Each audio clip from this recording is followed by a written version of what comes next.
Okay, we'll call to order the Wednesday, August 20th regular meeting of the Aspen County Housing Authority. First item on the agenda is roll call.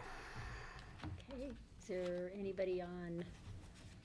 I don't think so. Okay, Kelly? I'm here. Christine? Here. Scott? Here. Carson? Here. And John? Here. Okay, move to any agenda amendments.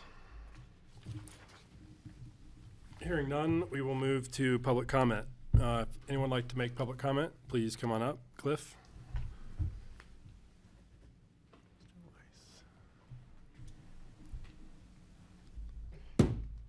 Cliff Weiss, live in Aspen since '75.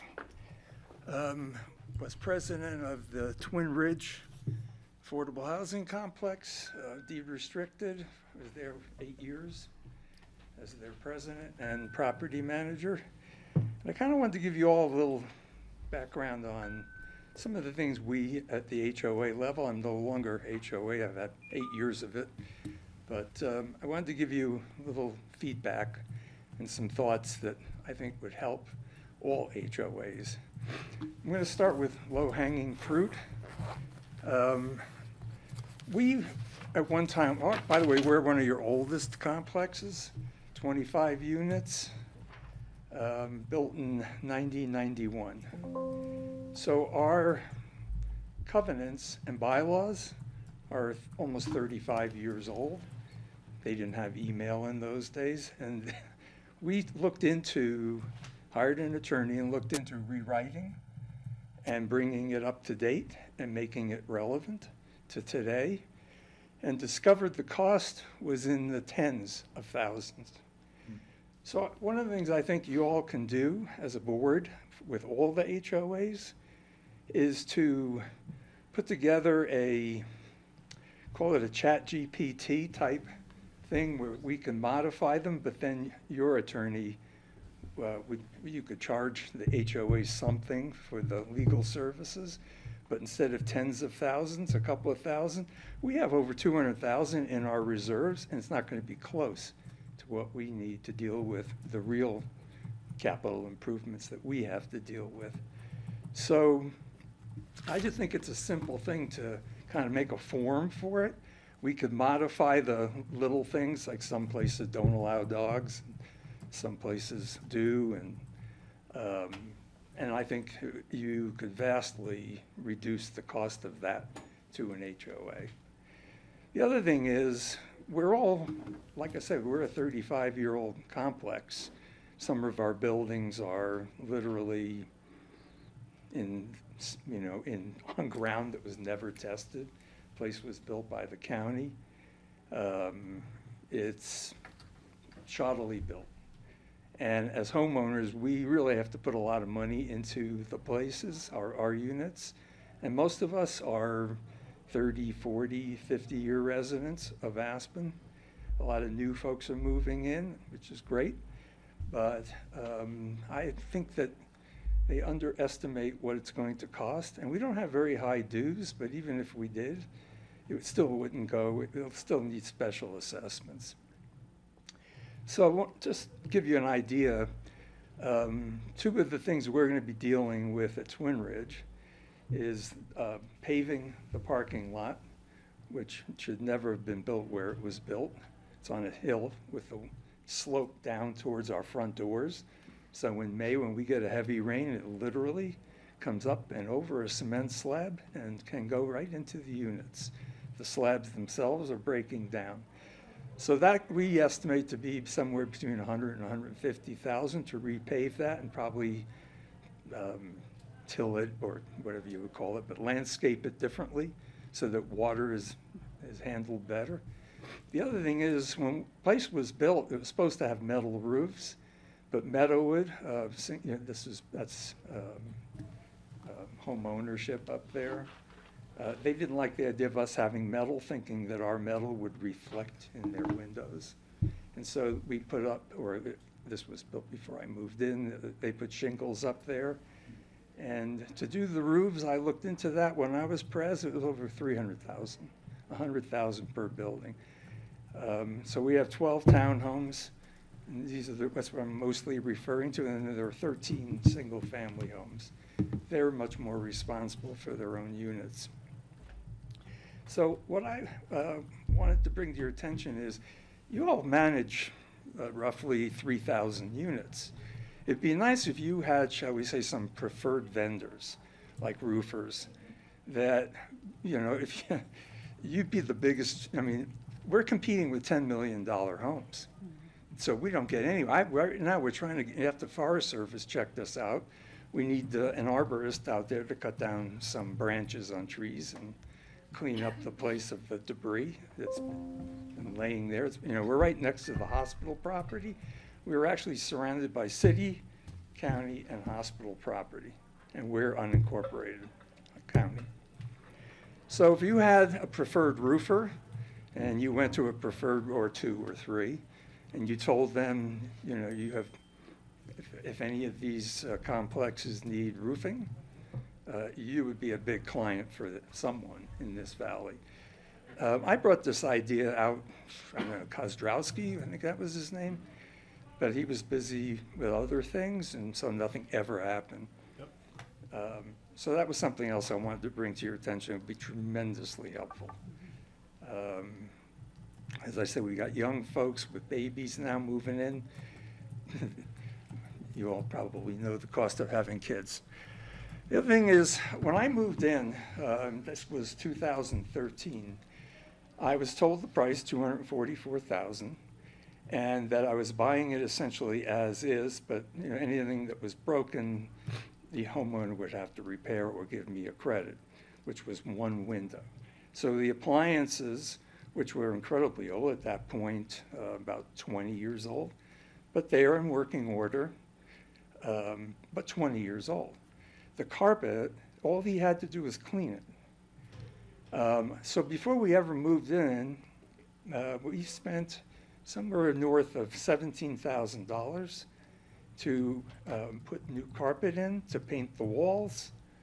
I don't know how many people can, after buying a unit, can then come up with another $17,000. Excuse me 1 second. So, Cliff, we do typically try and keep it to 3 minutes, so I know we're over that, so I don't want to cut you off right away, but if we could sort of wrap it up, we do have other things we have to get to on the agenda. Okay. $24,000, what is it going to cost? I have a bid from Carpet One in Glenwood to recarpet the place.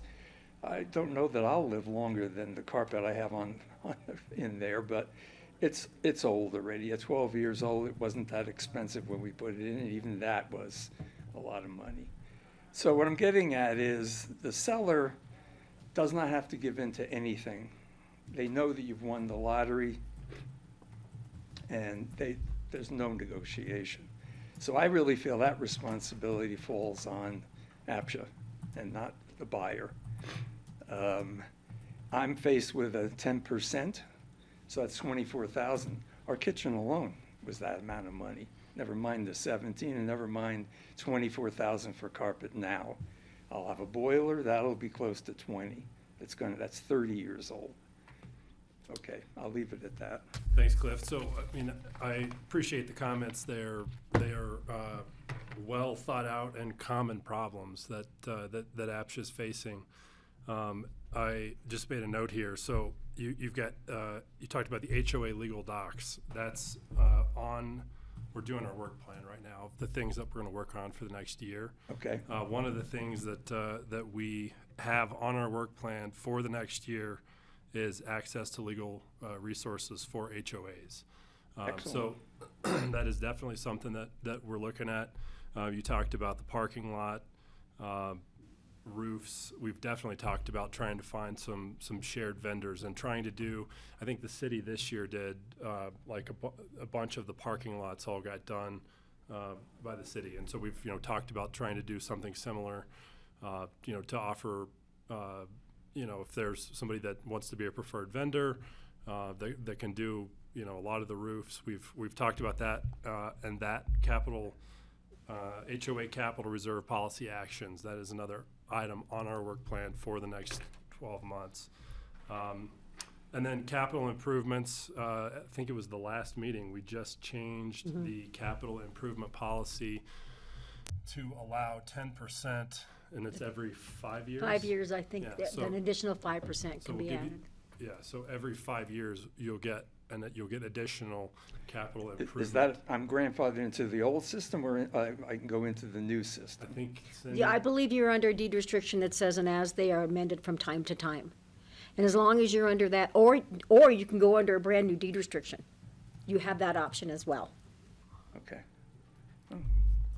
yeah. Made my Yeah. day. Great. To speak to the last point really quickly, APCHA staff have compiled a list of contractors who have worked on APCHA properties before. It's available on our website. If anybody in the public wants to look it up, just search contractor on the APCHA page. Now, I just want to make one point about that. You got to look at it like collective bargaining. It can't just be, we're calling as an HOA. Right. Right? You got to look at it as, you have 3,000 units and you have the power. Yeah. Right? So if this is done where you're telling us, use one of these three, versus us going to them, it's going to be this, you know, they're not going to come. Did Twin Ridge participate in the HOA? They did? Capital Okay. reserves. Awesome. Yeah, and I was the second. Thank you. Okay. Thanks, Cliff. Good to see you, Carson. You too. All right, any other public comment? Come on up. How's everyone doing? Had a crazy weekend, so made some prepared statements. I'm just going to read. It's about 2 minutes, and thank you guys for taking a You listen. could just state your name, Kevin Joseph. Kevin. Yeah, how are you? All right, so I'm Kevin Joseph. Some of you may have read about me, maybe not. May have seen you guys around town. One of the owners of Highlands Villas LLC that you've probably seen come across a few board meetings. We own, at the moment, 11 or 12 units at the base of Aspen Highlands. We're currently in this unfortunate legal dispute with APCHA, a dispute that has spiraled much further than it ever should have. It's a dispute that benefits no one except the attorneys involved, unfortunately. I think that's where a lot of lawsuits end up going. I'm a local small business owner and operator, in addition to the real estate I own, Highlands Ale House, at the base of Highlands, and a few other small things. I've been a member of the community coming on 20 years and care deeply about it. I understand the challenges of living here. I work with them, work with the team at my restaurant, and also Maynard. Whatever. As you know, we've lost a lot of people in the valley due to the housing crisis that we have going on. I do my best to consult with people. People come to me for housing because they know we own units, and people come to me for advice and assistance, and I kind of try to do the best I can whenever I can. That's like my mentality here, not one that maybe it seemed like in a lawsuit from like just a guy behind papers, so I haven't had a chance to be in front of you guys. But anyways, almost always neither side wins in litigation. In reality, APCHA and Highlands Villas are fighting for the same thing. We should be great partners, and this dispute is really getting in the way of that. We share many of the same goals. Unfortunately, ongoing litigation has drained our funds, the majority of which were slated for improvements to the 25-year-old units. The prior owner of the units was an absentee owner and could not have cared less about the units nor the people staying in them. I'm the opposite. We're at the crossroads right now in the next week or so. We're going to have to commit another $15,000 or so in legal expenses. There could be much more in case of an appeal. This outcome would be a disaster for us and especially a disaster for our residents at Highlands. In addition, it affects our partners at SkiCo, the music school, and others that we work with. The residents deserve the upgrades and improvements that we want to provide, these improvements that most owners would not commit to. The only way that real improvements would be possible in the near and foreseeable future is if we settle and the legal proceedings end. Purchasing new flooring, lighting, fixtures, appliances, and more would feel a lot better than writing checks to Garfield and Hecht. I can tell you that. I'm here to ask you to exercise the powers granted to you and to work with us to end this litigation. We're all here to provide respectable housing for our local workforce. Let's end the waste and move forward as partners and make positive change to our community. Of course, there are more details that I'd like to discuss. I'm available by email, phone, meeting. I can work through Tom. I'd rather not in all, because it's just more legal fees billing up for me unless I talk to him directly. And look forward to potentially resolving this in a timely manner, and thank you guys for your time. Sorry for not the greatest public speaker, but. Thanks for coming in, yeah, so Kevin. Appreciate it, and obviously got your email earlier this week. Just being that there's current litigation, inappropriate for me as a board member to discuss anything outside of, public setting. And given the current lawsuit, I would defer to Tom. I don't know if Tom, if you have any comments? Yeah, we can put this, if we have a settlement proposal, if I receive one from Highlands Villa's attorney, Mr. Joseph's attorney, I'll put the matter on, I'll schedule an executive session with the board at the next meeting to discuss it. Okay. Which, I'll just make final comment. I'll get it to you guys. Chris, our attorney, had said that, well, Tom, you could say if that's incorrect, that individual members could talk about general matters that are going on, including the litigation, just not as a whole. I don't know if that's true or not. Obviously, it's each their individual No, choice. that's incorrect. Okay. No member of the board, individually or collectively, should discuss the litigation publicly, for various reasons, and among them are the fact that you get this sort of divide and conquer thing going, and games of gotcha if somebody says something that is misinterpreted. So it's always the case that the board speaks collectively, either through me or through its chair. And the way we go about adopting a position on litigation is by a discussion in executive session, and we come out and make our position known. That's fine. I suppose I can talk to you directly so long as Chris gives me permission to do so, I think, right? You can talk to me Yeah, if okay. Chris tells me that's okay. Yeah. But I am not saying it's okay for you or Chris Okay. to talk to board members. That's fine. I was going off his advice. I'll end with saying, like, that is the real deal. Like, we want to pump money into those units, and it's really getting deferred, and they can keep surviving. Like, Maralt has deferred maintenance, but we're ready to put, take out loans, put some money in. But as far as the legal fees, we're completely drained out, and I think in the end, we could prevail through appeals and this, that, and the other, and I really, I think this is, like I said, has gone way too far, and I hope we can move from it. And I don't want to let maybe even, like, the music schools, well, you'll see in what we send, the music school will be on board with this. We have a great relationship at the moment. Never really had a bad relationship. It kind of went the wrong way. And I'd much rather, even than writing any check to APCHA, put that money into the units, because there are things for efficiencies, and I just feel bad in certain ways. Everything's habitable, but I'd rather put the money into the housing where it belongs. And I hope you guys feel that way. So Thanks, Kevin, for taking the time to come down and share your comments. you got it. Thank you. Have a good day. Okay, we will move to Board of Directors comments. Kelly. And Peter Grenny joined. Oh, okay. Thank you. I have this terrible habit of coming here unprepared for comments and then thinking of a million of them in the course of the meeting. But Do you want me to come back to you? well, I'll say two things. I'll say, some of what Cliff has said, we've heard a bunch, and we've heard it from old-timers, young-timers, newcomers, relative to figuring out how we can make access to affordable contractors happen. I think there's also that conversation happening in other groups of people that I run with relative to, is there a model, for example, could we sit with Habitat and learn from them about what their internal employee structure is for their contractor teams? Because that's what they have, right? Like, they have an in-house contractor team that does their construction and all that, and sure, they sub out, but is there value in sort of kind of sitting with them, figuring out what that looks like, and replicating it either as a standalone revenue generator that someone else runs, or is that something that APCHA would be interested in taking on as its own revenue generator? It would be a totally different transformation for how the department, the organization is structured right now. In some ways it could be an expansion of the property management arm of APCHA. So I guess I just throw that out there to wonder if we should spend some time as an organization contemplating if that is a scope of service that we would ever want to move into.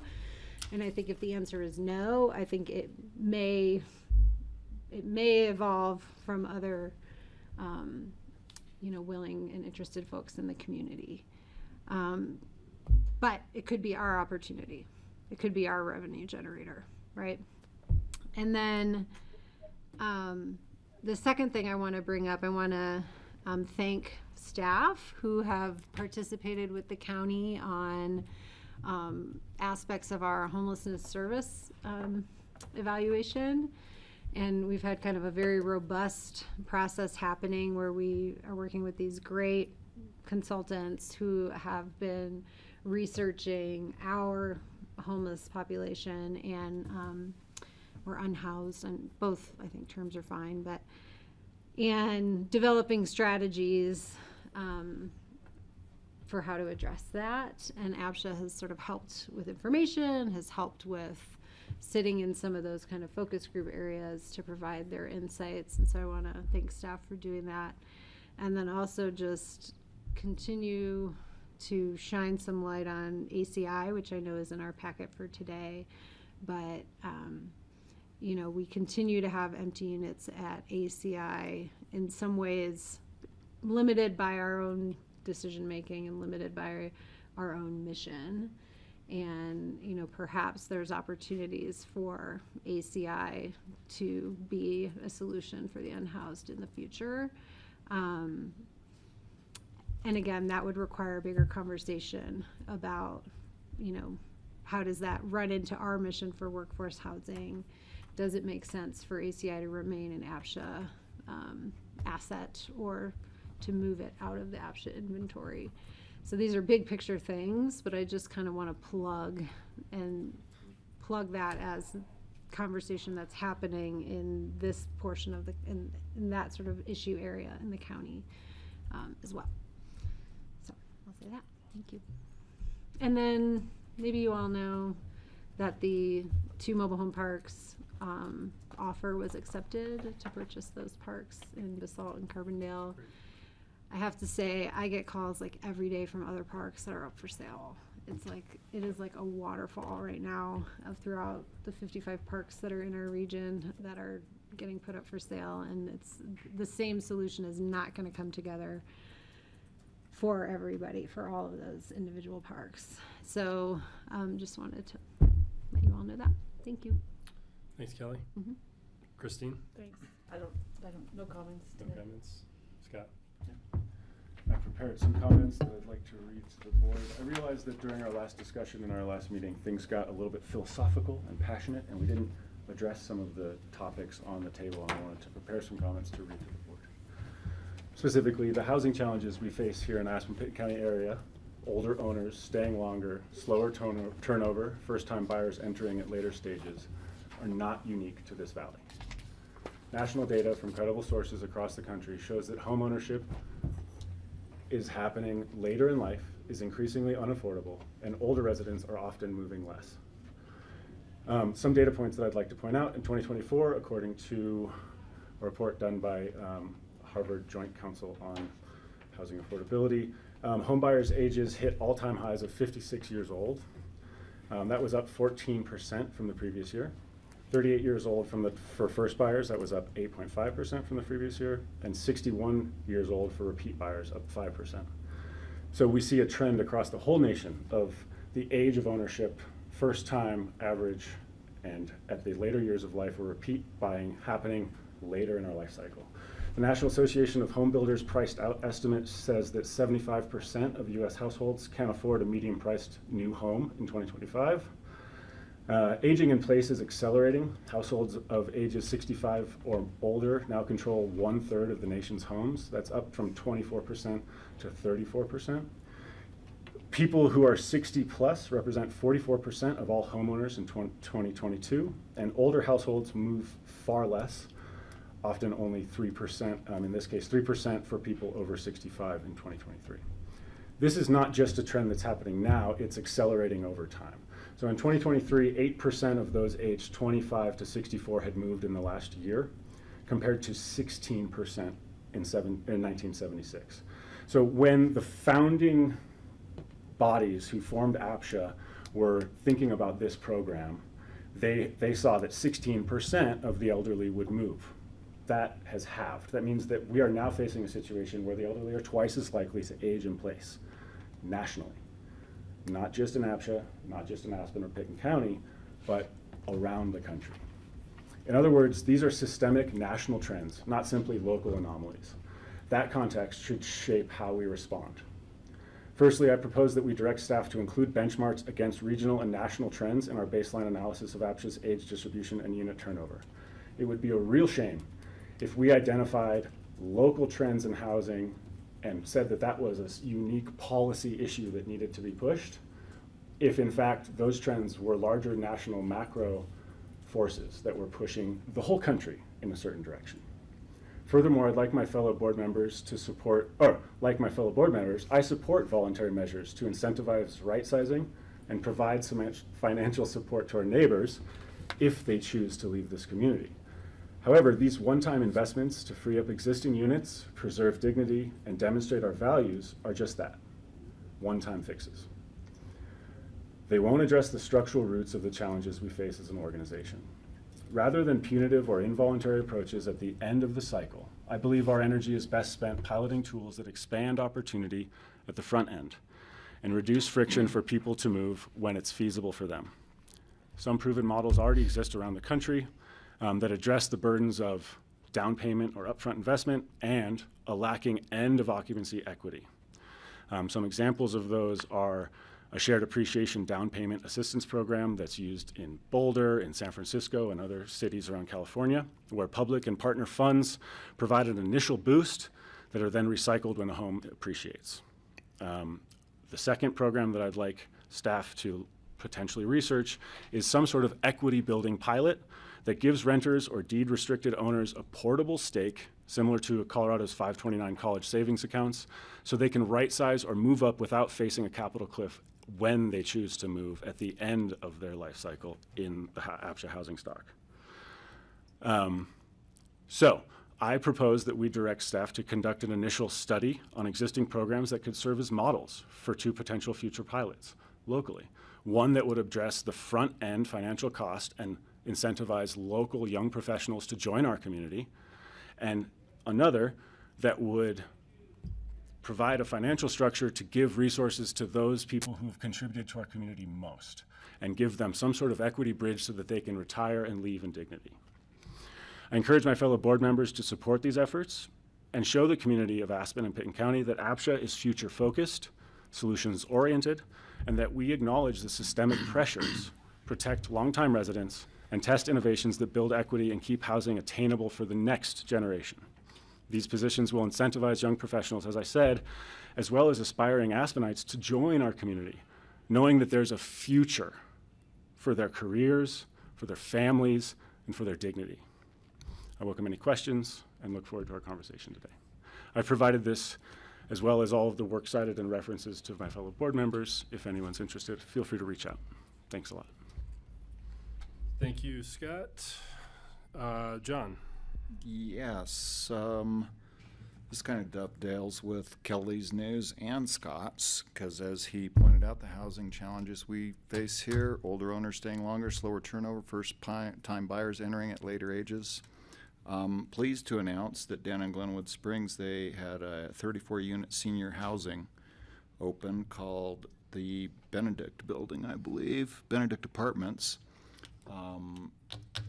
It was basically a process that was started through the Catholic Church from donations from Fritz and Bobby Benedict, which I have, I'm family friends with Jesse Benedict, and Scott's connected to that family as well. So this means a lot to me that there's 34 one-bedroom units available to seniors right down in Glenwood Springs. I think we can all learn something from that. I'll follow up really quickly. The generosity of Fritz and Fabi Benedict is still positively impacting our community 30, 40 years after they've passed. Indeed. That's it. Thanks, John. Yep. Peter. Sorry for being late. No comments today. Thank you. Okay, and then my comments, Kelly, completely agree with you on the research of the habitat. When we volunteered for Habitat as a board years and years ago, I had a conversation with a guy who was a framer, and he was just saying he was running his framing business and got tired of driving up and down the valley and chasing people for invoices and trying to find labor, and connected with Habitat, and he said, it's great. I have a Monday through Friday job. He said, I don't have to worry about people getting deadlines accomplished, and he was very happy to do it. And I completely agree that that I think as far as bang for your buck and getting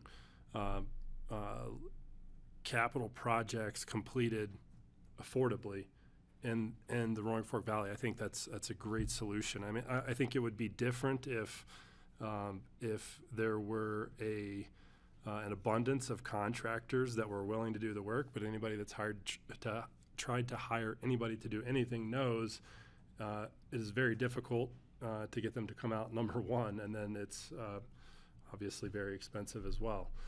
So I think that is a great suggestion, and I hope that we can add that in on our capital reserve policy discussions.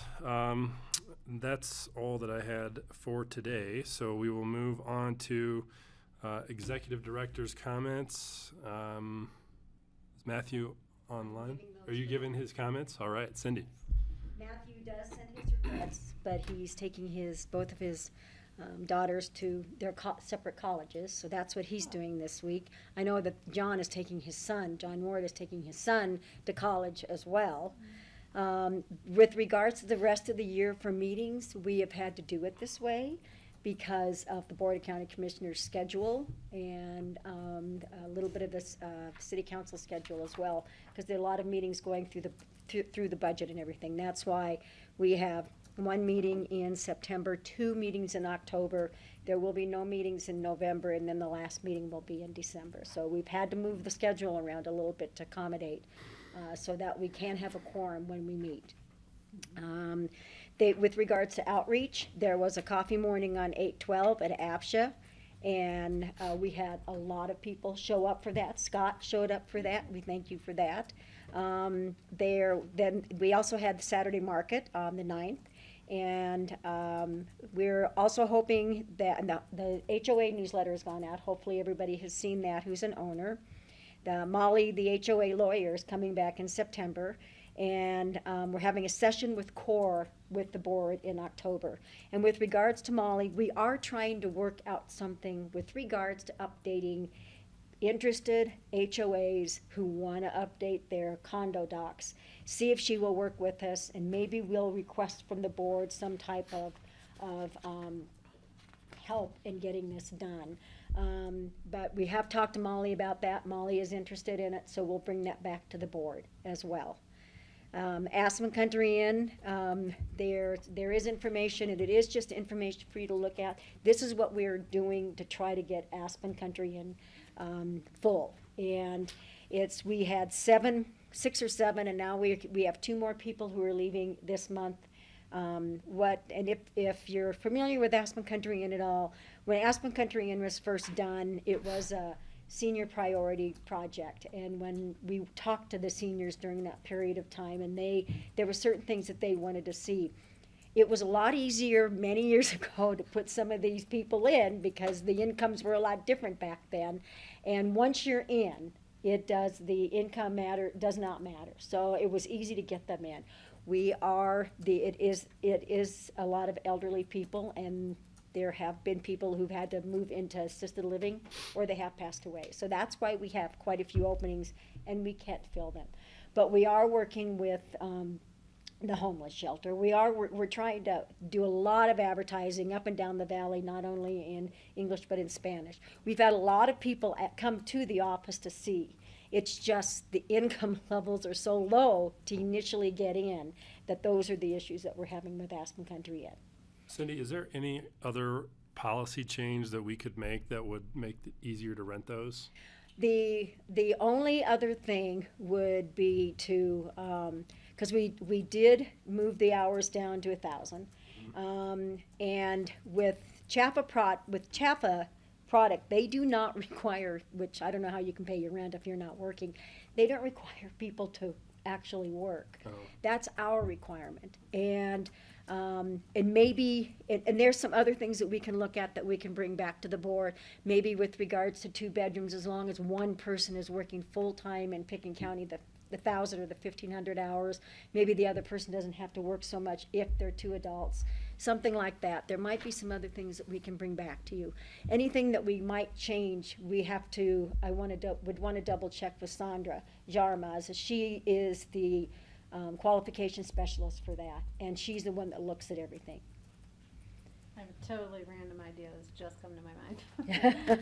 What if we get some 18-year-old high school students who are not college bound? If they're working, that would not be a problem. If they're student, that is something that there's another program that CHA has that takes care of that. So that doesn't work if they're a student. Because somebody thought, well, maybe if they're going to CMC here, why don't we allow that? But because of how the LIHTC that is set up, that does not work for us. I'm wondering, like, kids who are like just coming out of high school, like, That are starting to work Yeah. full-time. If they, honestly, if they can show us that they're starting to work, and they've got a job that they're gonna be, I think the thing of it is I think she requires 2 or 3 paycheck stubs, and that's a requirement by CHAPA. So there are certain things that, and we can't get around that. Anything that's required by CHAPA, we can't get around. So we're trying to do as much as we possibly can to fill these. And we've had a lot of people come in recently. The Snowmass, we've contacted the Snowmass Housing Authority. If people are in their rentals up there, if they retire, they cannot stay in there. So some of them have come to see us. So we are trying really hard to get those full. Yeah, yeah. Peter, I see your hand is up. Yeah, no, I appreciated Scott's comments earlier. And it feels big picture like we're trying to solve for people that are aging longer in these units and there's less turnover in the ownership stock of APCHA housing. And Aspen Country Inn has 40 units, and I'm trying to understand, people are not moving into those units because their income is too high, but aren't there a lot of people that have retired in housing that are on fixed income? And is their fixed income or their assets too high to qualify? Because the narrative we hear a lot is people can't afford to move anywhere else, but yet they can't afford to move into Aspen Country Inn either. You know, I couldn't tell you if there's been any owners that have been interested in something like in moving from being an owner to renting. With regards to income, there are still some that they get a decent retirement, or they have their Social Security is high enough where it takes them over. Assets don't really, especially if they're retirement funds, because we don't count retirement funds at all anymore. And I don't think that the low-income housing tax credit program has, well, they might now. They might have a net asset limit. They didn't for a while, but I think they do now. But that hasn't been the issue. The issue has been income, and people have just been over income on these. So I just want to table this for another time, but when we pick up the conversation on Scott's thoughts, which I'm looking forward to, it's hard to put together the pieces to understand the people that would be willing to move but can't afford to, and we're trying to solve that with the right sizing program, but Aspen Country Inn isn't an option for them because they have too much income. Peter, have you ever Which is a been to the possibility. Aspen Country Inn units? Have you ever been there? Yes, yes. Are you familiar with like the size and the demographics and the location and all that stuff? I've The been units. in them. I'm not familiar with the demographics. Okay, yeah, I was just checking it. So, but we're trying everything that we possibly can. We've also looked at some of the people who live at Truscott, and if their qualification paperwork that they've provided is less, and we could possibly get into ACI, we're reaching out to them to see if they'd be willing to transfer. And we would also be willing to possibly help with some moving expenses and stuff like that if they'd be willing to move over to Aspen Country Inn as well. The maximum household incomes for Truscott Phase 2 is higher than what Aspen Country Inn is. So we're doing our best to try to see if anybody would be interested in moving from T2 over to ACI as well. If you have any other questions on that, please don't hesitate to let us know. I would just say, I think that's a great idea. I would certainly support if we could pay the moving expenses. If it's a couple $1,000s to not have empty units sitting around, I think that makes sense. And some of it also first, last, and damage. So that's something that we want to work with them as well. Thank you. By the way, we do have a contract approved now for a new Truscott playground. Mm-hmm. So we're actually moving it where it was and over towards the back, when you drive through, all the way through, we're moving it back there, and it's gonna be a bigger one. It looks really nice on paper. I can't wait to see it until it's done. Sorry, by the tennis courts or by the? They're over on on the other back side. Yeah, Okay. yeah. The 2026 budget will be reviewed in September with the approval in December as well. And to bring that up, I wanted to let the county know that the 2026 subsidy is going to, they ask for that is $1,293,250. It's less than it was this year. So and yet it's more than what was projected for 2026, because what we have done is the grant program. Instead of having to go back every single year to ask for it, we've asked it to be incorporated in as the regular budget item, and it's been approved by both the city council and I believe the Board of County Commissioners. So that lower number, it also included that $250,000 grant that we're getting from the city and the county. Nice. I also did provide that number to Ashley, so she knows that as well. And that's all I have for now. Now, with regards to sales, we do have a lot of sales going on, so please sign up for notifications. You can also still sign up for rental units as well, because we are still going through the list. So please continue to sign up for that as well. Thanks, Cindy. Diane? Thanks, Carson. I just wanted to add to this discussion because there's so much interest in ACI. I wanted you all to know that Cindy and Sandra had a significant discussion with the interim city manager, myself, our finance team about ACI, and have been spending a lot of time on this. The APCHA staff has been working a lot on it. The city staff has been working a lot. Cindy and Pete have talked to A.P.C.H.A about buying it out, all of these things. And Sandra and Cindy are working on a info-only memo for City Council that will go in the September 9th packet that talks both about what the challenges are. And we had a good reminder from Chris Everson today that these are a unique problem of these very low, not of all tax credit properties, but of these very low income ones.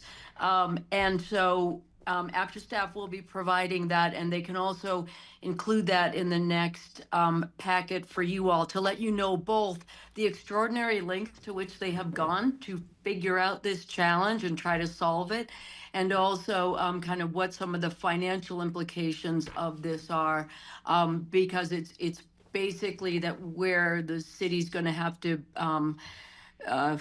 provide some supplemental funding to these because rents aren't where they would normally be. Thanks for that opportunity.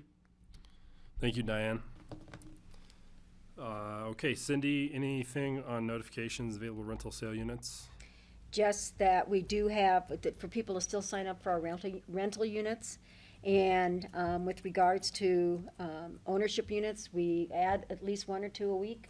So please, and they've been from category 2 all the way up to RO.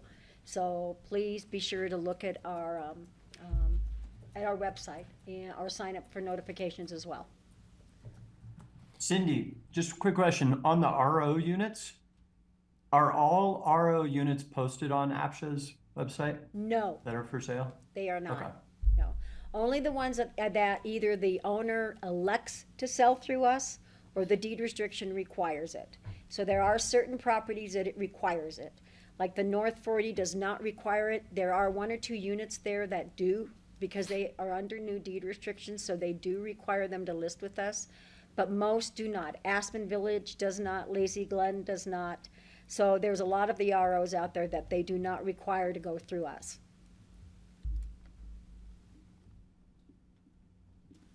Just sorry to ask, is there any reason we still wouldn't post those on the APCHA website, even though they're not required to go through us? For people that are looking for housing, if they're looking on the APCHA website, it'd be more comprehensive to show everything?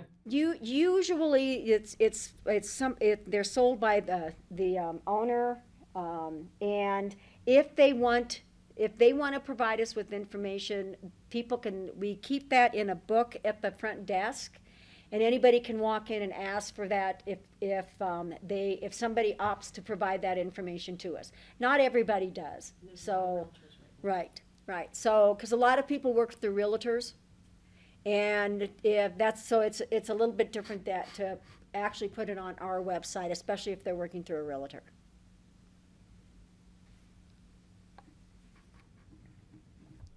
Okay. Thank you, Cindy. Next item is the consent calendar. Contains minutes of July 16th regular meeting. Can I ask Cindy a question real quick? Sorry. How was the turnout on August 9th? I have to say, I did walk around looking for you all, and I couldn't find Meg might be able to answer that, because Meg and Matthew were the ones that sat there. Okay. And because the city of Aspen tent is at the corner right by Alpine Bank. Yeah. So that's where that is. But they were there from in the morning, right? And then the next crew came in. 'Cause I came in, I was like, and then I went to the other corner where the library cart is, and then I was like, wait a minute. Sorry to miss you. Same. The red brick. We all tried so hard. Okay. You were the only one who actually made it on time. Okay. Do you mind coming up? Because I just want to know what the reception was like and if you engaged people. Is that okay? Okay. We were there. Miss you. Yes, I got caught up at the art fair and spent way too much money with the thrift store that day. But That's right, it was going on. yeah. Yeah, I missed that actually. We were there in the morning, and we normally would have been there for the entirety of the day at the slot, but the Red Brick contacted us and asked if we could split the day because they got late to the sign-up sheet and had a big to-do that they wanted to present, like a flash mob and all of this business. So we split the day. So we were there in the morning. Reception was great. Honestly, Matthew and I talked quite a bit about how it doesn't quite seem like it's a great resource for the demographic that is APCHA. It's mostly people from Texas coming to ask where the smoke is coming from, rather than about housing. So, but reception is always great, and it's always nice to just be a local presence in that venue. And yeah, we'll keep doing it every summer. We enjoy it. Okay. The Yeah, coffee but we didn't morning get a felt ton really of good. questions. I have gone to some of those. Yeah. I don't remember what I was doing. Did you mention the coffee morning? I didn't Yeah. hear that. Yeah, that was much more successful, I feel like, as far as a community outreach scenario, because people just have so many questions and on nooks and crannies of all the new regulations and their own packets and things like that. And cronuts are a great draw. So we ran out. Yeah. It was great.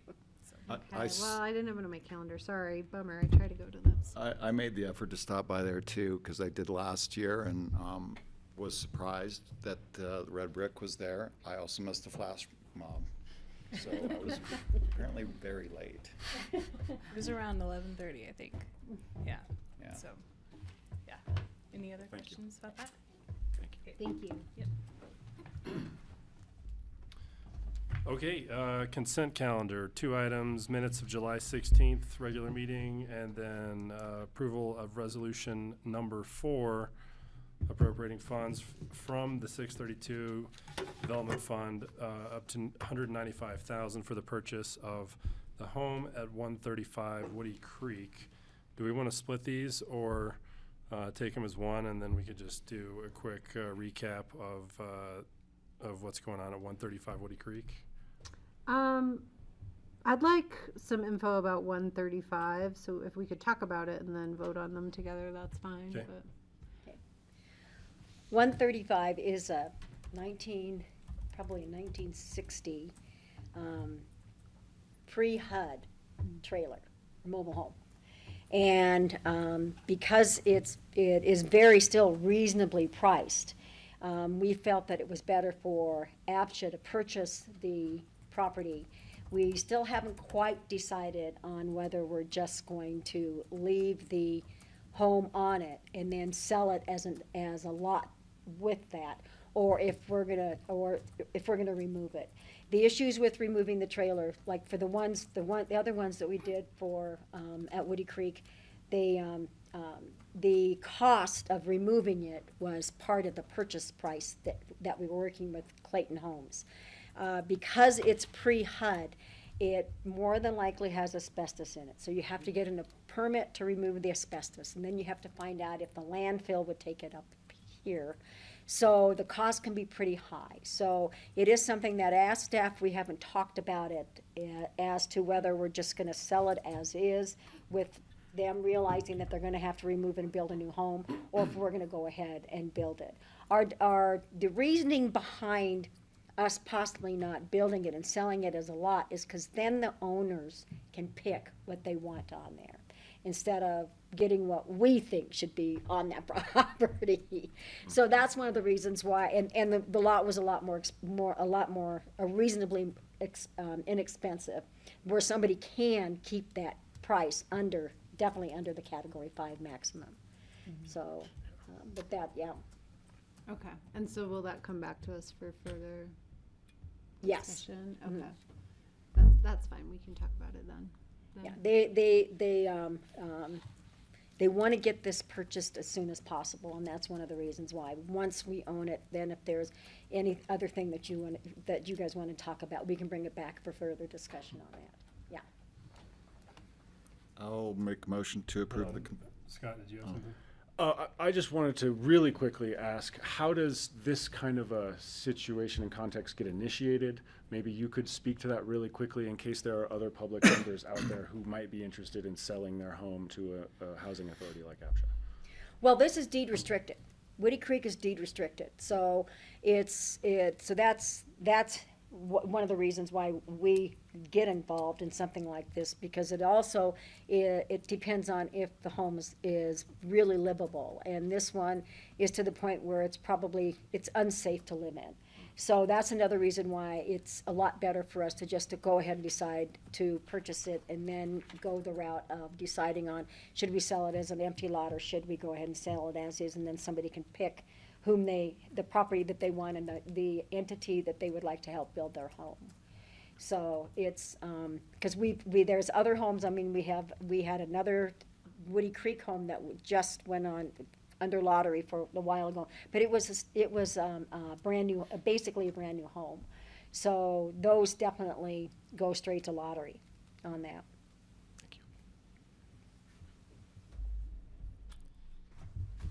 Thank you. Okay, so, again, do we want to split these, or did we just want to vote on these with a single motion? I'll move to approve the consent agenda with the minutes of July 26th, as well as an approval of resolution for appropriating funds from 632 APCHA fund up to $195,000 for the purchase of 135 Woody Creek. Thank you, Kelly. Second. Second from Christine, and Well, it's Christine can't because John's here. oh, yeah, sorry. I'll second. second from John. Sorry, Christine. Thank you, Cindy. And it is Roll call? roll call vote. Okay. Peter? Yes. Okay. John? Yes. Carson? Yes. Scott? Yes. And Kelly? Yes. Thank you. Okay, moving along, review and adoption of the 25-26 work plan. I'm just gonna move in here for the rest of the meeting.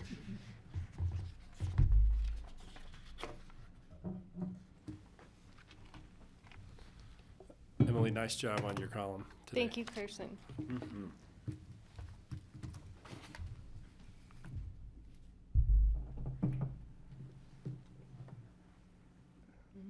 I am happy to pull up the work plan if you all would like to see it. I know it's in your packet. Otherwise, this was a Matthew item that came to me, and I think mostly it's open for you to comment if you like or adopt if you don't have any comments. So let me know how you want to go about it. I already made a comment about this in our opening statements. I believe that one of the working topics that we have here is leadership, and that the actual action items under that heading do not demonstrate significant leadership that I think is required given the context. So I would personally prefer that we're looking a little bit more forward at solving some of these systemic problems so that we don't end up talking about funding people or paying people to move at the end of their occupancy in APCHA housing. That would be my only comment. Other than that, I think it's great.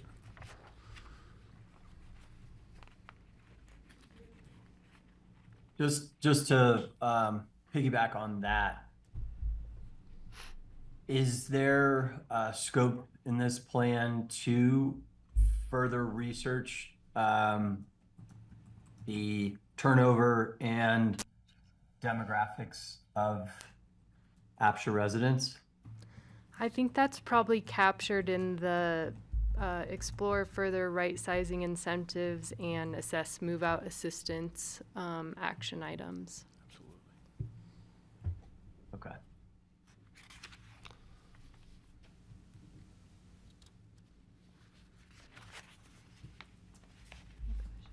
Kelly? Does the APCHA total website redesign have a Spanish language component to it? Some of the main documents, like Come on up. You gotta be on camera, on mic. No one at home can see or hear you back there. Sorry. Yes, some of the main documents, like the PDFs of the qualifications packet and numbers and the checklist for moving in or selling or renting, those will have Spanish options. But then for the general site, so any page you go to, there will be a translation available for any language in the world. So it's just the Google Translate, and it's just a drop-down menu that you can choose. So that will translate everything, any copy that's on the site. Okay. I would suggest some proofing of that. Well, it's a setting through Google Translate, so I don't think that really exists. We can proof the documents that we create, but for us to do a Spanish translation ourselves of every page is kind of out of our scope. No, okay, that's helpful.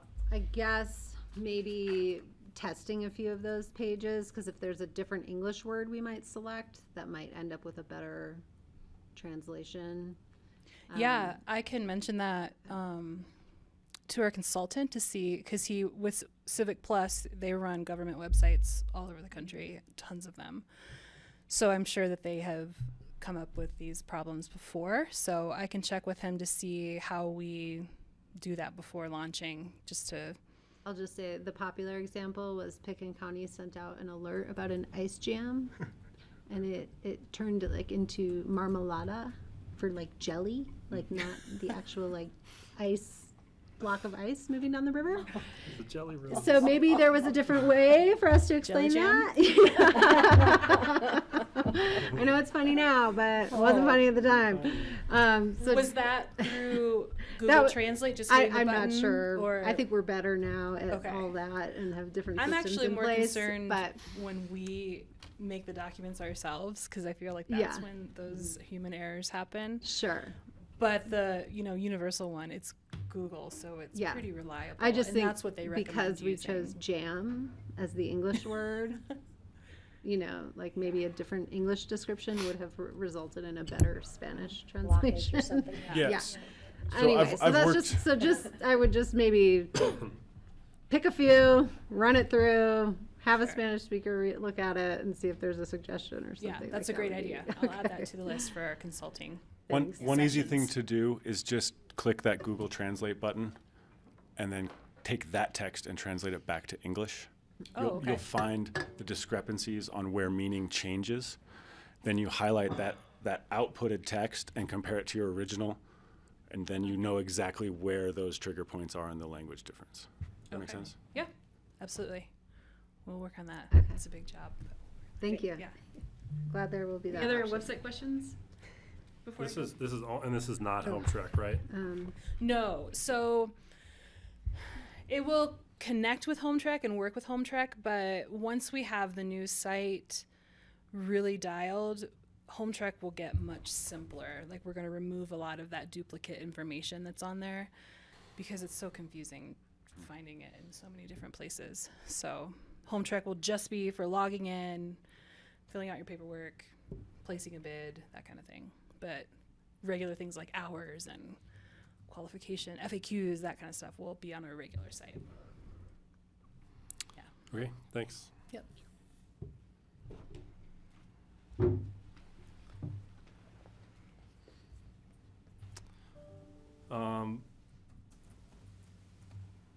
Only comment I had was on here, assess the needs and explore options for HOA home insurance.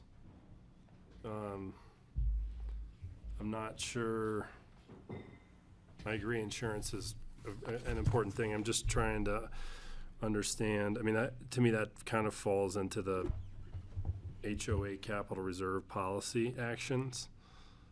Because I don't know what unless our elected officials have information or options that I'm not aware about, but I don't know what else we would do regarding insurance.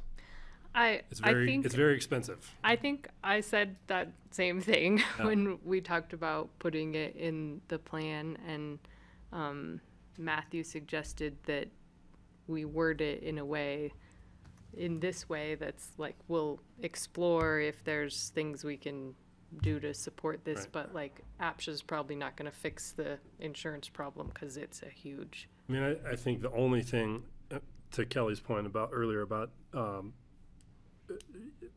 having, potentially looking at an expansion of the APCHA property management group.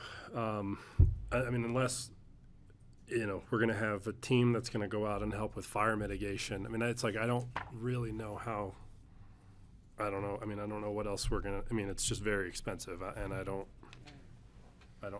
I guess I just don't know what we would be able to do there. I agree, and I think if you all want, we can take it off and you can adopt it that way, or you can adopt it this way. I think it's really up to you all. I'll jump in. I think that we're at a position in a community as APCHA, as board members, where we are in the back seat on this. We are behind on housing policy, HOAs, insurance, affordability. There are a lot of problems, and we are in the back seat. And when you're in the back seat on your skis, you're out of control, and you can't lay an edge. We need to get forward and get back on our edges. For me, that means doing more. It's actually the opposite of what you're saying, which is I want to see us looking forward. A lot of this feels like we're looking to the past. We're building a website in the age of AI, when realistically websites are dying.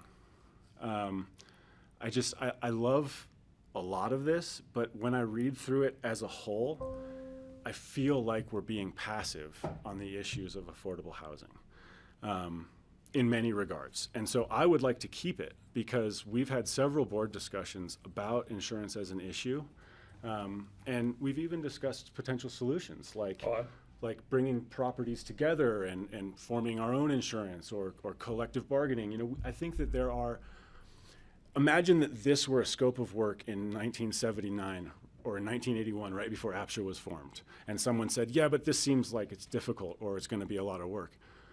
If you look at the population of Aspen and look at what happens in 1980, right before APCHA was founded, that spike in population happened when APCHA was founded. If you look at our population now, for those of you who aren't familiar, this is population demographics. A pyramid that's right side up is a healthy society. It means that you're getting replaced and the young people will actually survive on in the community. A rectangle is a community or a society that just replaces itself. An inverted pyramid is the worst possible context for a community's stability. This is Aspen's population pyramid. Look at the bottom half of that chart. That's an inverted pyramid. We are losing our community, and we need to work harder on the harder issues, even if it's difficult. That's just my position. I respect what you're saying about, we don't have a lot of time in meetings, but the onus is on us as decision makers, community leaders, to try new things and fight the hard fight. So I want to keep it on. Okay, well, I'm trying. I have 4 kids, so. Good job. Do your help. So trying to help invert that, or not have the inverted pyramid. Oh, yeah, well, that's actually. Again, it's fine. I mean, we can leave it. I mean, that's fine. I mean, it's a critical issue, and I think that it's not one that's going to go away. And if maybe like we're talking about, maybe it is we do some sort of assistance with fire mitigation to help lower insurance costs. Awesome. I think it's worthy of a conversation. So, anything else, Peter? Do you have any input? I don't know where in here to include it, but I think equitability between renters and owners, I think is something that needs to be captured in all our policy planning but it's something I can bring up without it being on the plan here, so I'm good with it as is. John? I would just say that we're aware at the council level that we are aware that the insurance problem is a big issue, and we're going to be diving deeper into that. Awesome. It's just a tough deal with. That can't be ignored. Yeah, I mean it's one that I think that the right venue to address it is at a city, county, state. I mean, maybe national level. I mean, it is. Well, I can say it probably won't happen nationally anytime soon, but hopefully we can get something going locally. I guess what I'm saying is I don't know that. Yeah. Okay. I would love a debrief from John Ward about the closed meeting invitation with all the insurers that I tried to go to and I wasn't allowed. How that went and what that, what manifested out of that conversation would be great because, perhaps APCHA's role in something like this is as a convener of thinkers rather than being able to propose the exact solutions. So I think the word explore is plenty broad to allow for something like that. I'm sure the situation is the same in Snowmass Village. And we're county.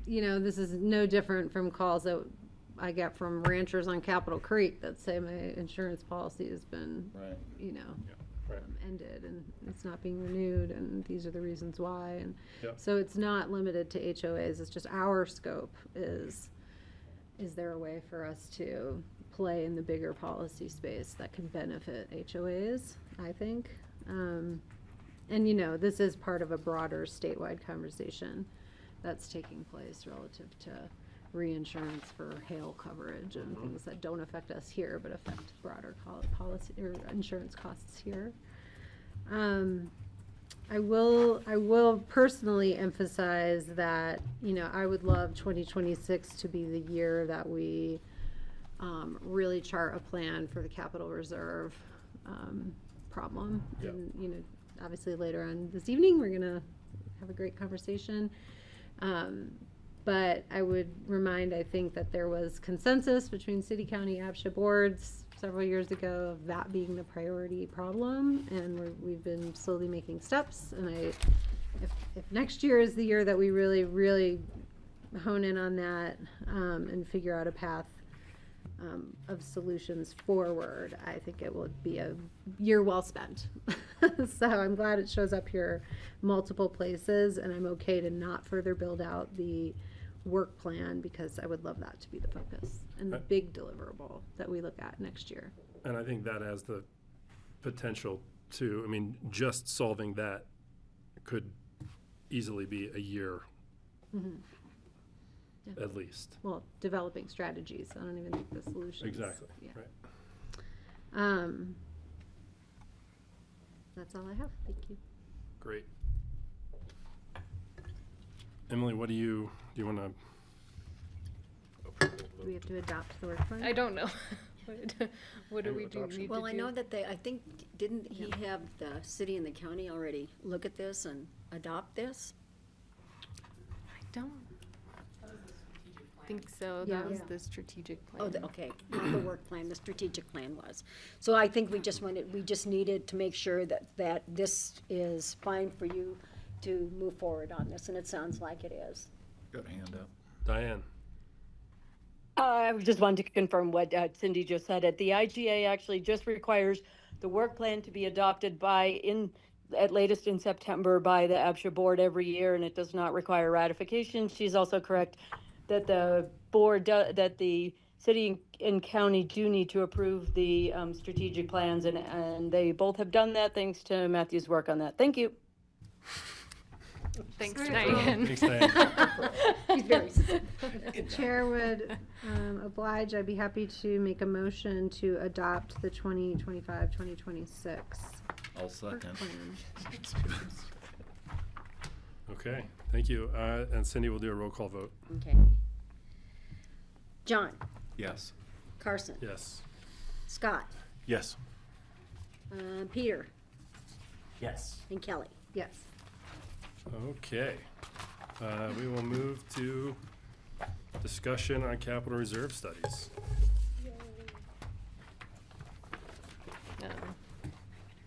Come back.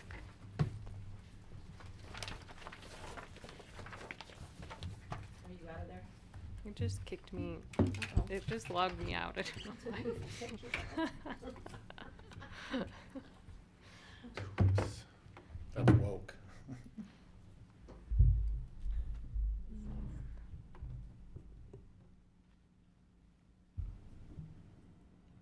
There we go. Working. Great. And just for the record, Liz Axberg, Housing Policy Analyst at the City of Aspen. I'll be joining for the presentation, but Emily's really doing it. So, but I'm here because I was initially started the capital reserve studies, and so I'll be giving some context on some of the impetus of those, and we've been working together a lot on this as well. Yeah, thank you. And emotional support. I'll state Emily Maynard, Housing Policy Analyst with APCHA, and we're here to talk about capital reserve study results. I think I'll start with warning you that I've got a lot of content, probably like twice as many slides as I would normally put in a presentation. So I think what I'll ask is that you hold your questions till the end. I have allotted plenty of time for questions and discussion then, but I think let's like plow through, get through all the information. That way, if I cover your questions as we go, great. But we'll just try to get through it. So we'll start just with grounding the discussion in your mission and goals. We'll go over the data, talk about some root causes, and then we'll open it up for some discussion. Just a reminder, in your 5-year strategic plan that you did this spring, you did amend the mission statement to include that durable workforce housing to get at this issue, I think. And in particular, goal number 2 calls out what we're going to talk about tonight. So your strategy stated partner with HOAs and stakeholders on maintenance strategies and approach to achieve a well-maintained inventory by 2030. And sort of in that same tune, in defining APCHA's role and responsibilities, I'll say in addition to the APCHA 2025 strategic plan, the Aspen Area Community Plan, the City of Aspen Affordable Housing Strategic Plan, and last November's county ballot language, all document the desire, need, and commitment to long-term maintenance strategies, and the responsibility to the community to preserve affordable housing inventory as a public asset. Because of this, I think that APCHA's role is to provide support to HOAs in a way so that HOAs are better prepared to handle these needed capital expenditures. And I would just add for the intended outcome that in addition to well-maintained units, as you stated in your goal, I would say that also remain affordable to the workforce. And then something else to think about during the presentation, what are key components of a sustainable solution? I think we just want to get at there is avoiding those sort of Band-Aid fixes and get at those solutions that are going to get to the root of the problem, and also so that we're not having this discussion again in 15 years. Or whatnot. I think it's also worth just mentioning some risks of inaction.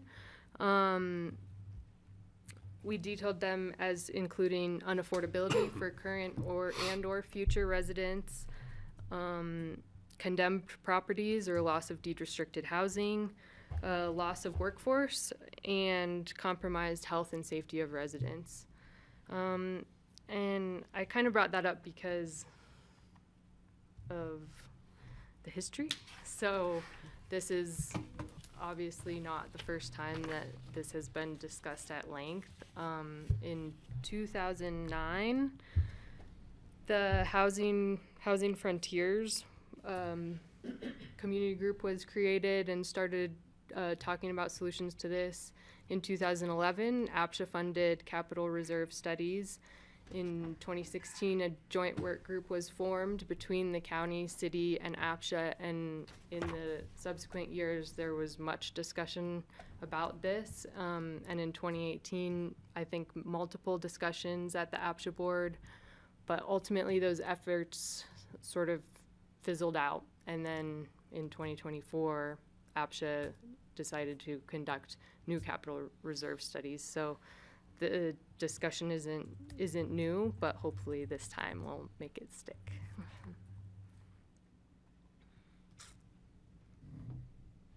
I wanted to briefly I have one slide about 2011 because I thought it was important to discuss the differences. So different HOAs in 2011 participated than in 2024, so there's no direct comparisons here.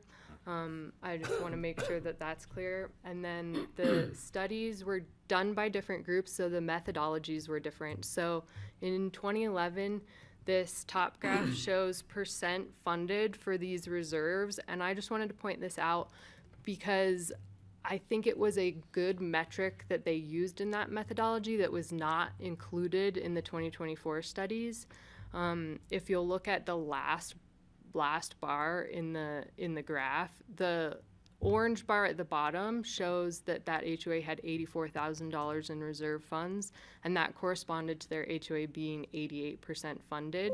So those reserve totals are not truly a good indication of how funded the HOA is. If you come back and look at some of the larger orange bar graphs, those HOAs $300,000 to $500,000 in their reserve funds, and they're only 15% funded. So these reserve totals don't really paint the whole picture.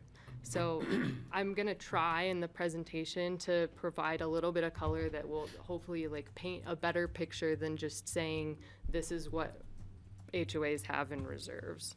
Sorry to interrupt, Liz, just to focus on this, can you repeat that a little bit? Because I don't quite understand this. Are you saying the 2011 projected reserves, it wasn't a good way of measuring what HOAs were underfunded? No, I'm just saying that just looking at the total that's in their reserve accounts doesn't tell the whole story. And looking at it from a percent funded standpoint might tell a better story as to what that HOA may need. It might be dependent on how large the HOA is or any number of factors, but we don't have that percent funded value in the 2024 studies. So it just wasn't included in their methodology. So just prefacing that for you, I did calculate the average funds in 2011 was around $65,000, and accounting for some inflation, it does look like the HOAs that participated in 2024 are slightly, but not significantly, better funded than they were in 2011. Kelly. Just a clarifying question. Did you say none of the HOAs that participated in 2011 participated again in No, 2024? some of them did, Okay. but not all of them. Okay. Thanks. Yeah. Christine. Who or what determines if it's 100% funded? I think I'd have to go back and like read the 2011 studies to really understand, but I think that when they went to the properties in 2011, they determined the needed repairs, looked at the reserves they had, and determined that they were not well enough funded potentially to complete all the repairs that they needed at that time. It does vary across different methodologies. The current 2024 studies, they use best practices for methodologies. And also I would add that the data we see up here was not supplied by the firm who did the 2011 studies. That was pulled together by Adam, this one, yeah. But then like Adam Frisch had pulled together an Excel sheet and had computed some of these numbers as well. So it wasn't necessarily supplied by the consultant that did the capital reserve studies. And I've never seen an HOA reserve study that didn't include. Do they tell you at least what the We'll get need there. is? Okay. Yeah, we look at like I've- what the current reserves are, and it's like never heard of this. and it's a 10-year projection of capital expenses that the property needs. And so we could look at what the total capital expenditures are required and what they have in the bank now, right? So That's a good point. so as we remember, so back in 2023, we hired RD3, which is the firm who completed the work. And we had around 50 eligible HOAs to participate, and we ultimately had 27 who did participate. Eligibility was based on need to be majority deed restricted units, because that way there wasn't properties that have mostly free market and a couple APCHA units participating. And it also needed to have actual HOA common elements. So no properties that are mostly single family homes were eligible either. APCHA allocated about $170,000 for the studies. And it did end up taking a little bit longer than expected, but that's just because we hired them in 2023. They couldn't start on-site inspections and work until the summer of 2024, actually. Because it was like December 2023. And then we spent a lot of time trying to organize HOAs too, convincing some HOAs to participate. There was a lot of back and forth and then we kept getting an extended timeline because HOAs missed it and we're like, can we still do it? And we'd let in a few at the end of there.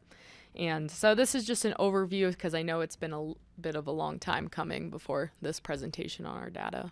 Did you say 27 participated? Yeah, and we have the next slide. So this is kind of our start because now we're going to dive into the data. Okay. And Thanks.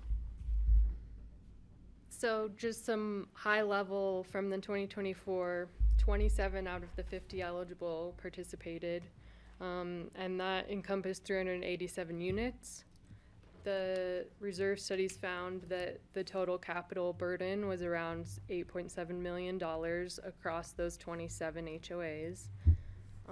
The average projected deficit in 10 years for 14 of those HOAs was in the negative 194,000 when I averaged it.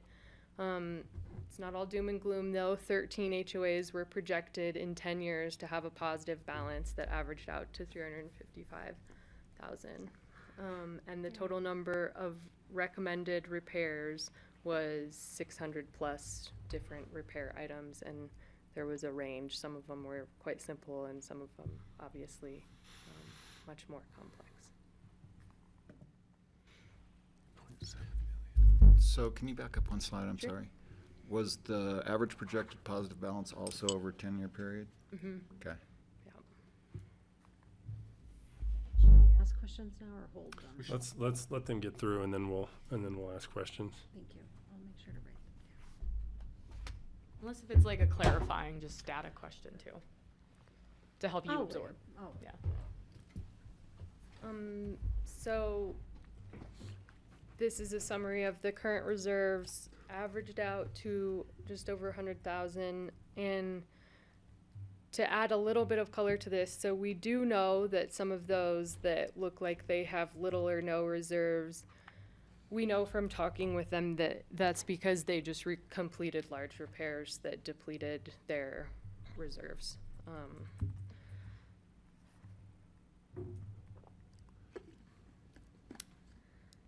Some key takeaways. I think the first bullet there you probably all already knew.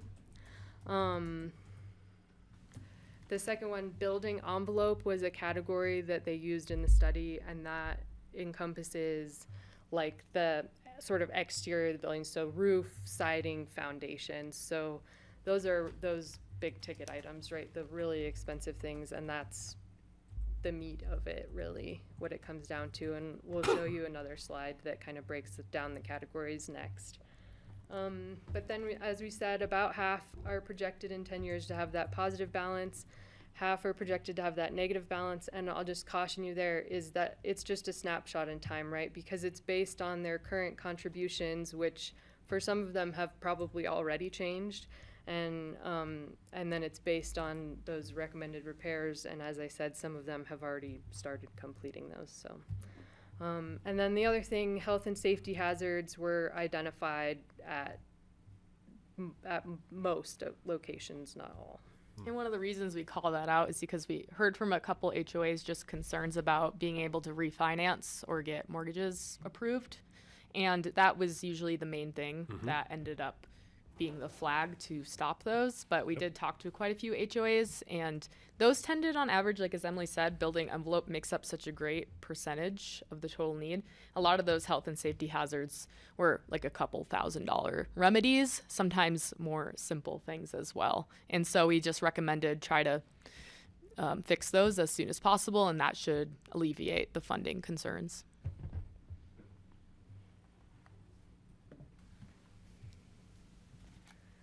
So the studies categorize the repairs in these 6 categories, and so the bar graph shows that 8.7 million of recommended repairs, and as you can see, those building envelope items are most of that, 5.9 million for those big items, and then the other items are much less. Mechanical, that includes things like boilers,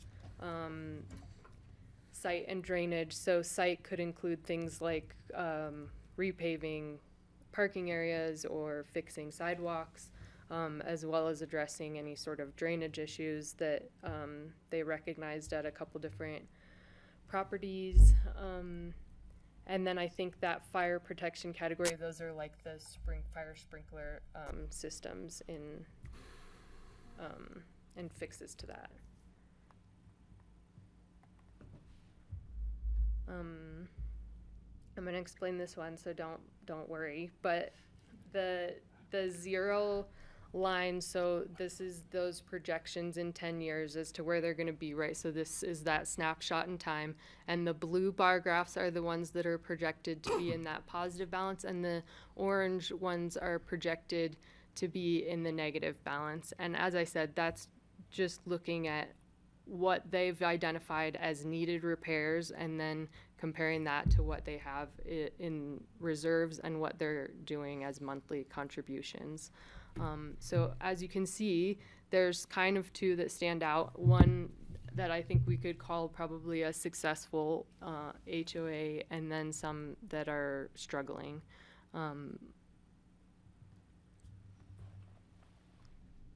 Any clarifications on this one? I just had one. It's, are these numbers, is this a future value or is this net present value? Do you know? This is the predicted value in 10 years if they complete all those recommended repairs. Do you have a total for the positive and negative?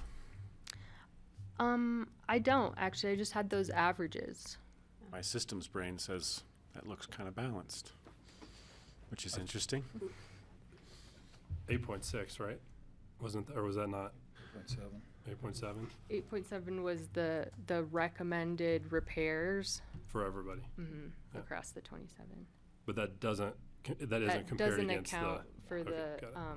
like monthly contributions, current reserves, and this sort of that's the projection based on their current situation. So some of the HOAs are financially equipped for those capital expenses to come. Yeah. And if we were looking at this and this were one organization of HOAs and we were balancing this whole budget, it might be pretty close. Cough.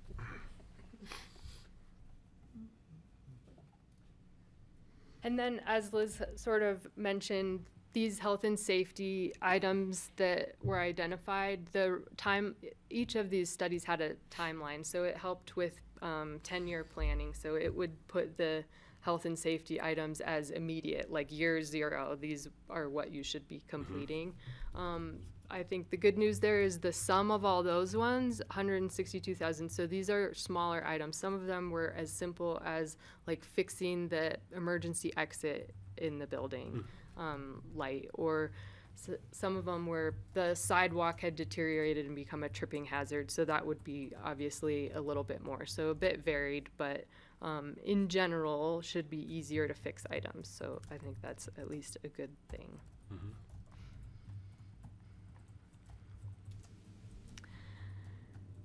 I'm going to talk a little bit about some root causes, and then we'll look at case studies of some like specific HOAs, and hopefully it will help paint this picture a little bit better. But we sort of identified that there's a lot of different things that go into this, and building age is one, right? So some of these places were built in 1980, so 45 years ago. And as we know, deferred maintenance is a part of that. I think that the cost of building has gone up since COVID. I think that sort of goes into it too. There's other affordability pieces. I think some of the properties probably struggle with people in different financial situations. So mixed category, there's category 2 people living with sometimes RO category people. And so the financial discrepancy there, I think, makes it challenging. And then the cost and availability of contractors and property managers is a big one. It seems like most of the bigger HOAs have property managers, but the smaller ones are self-managed.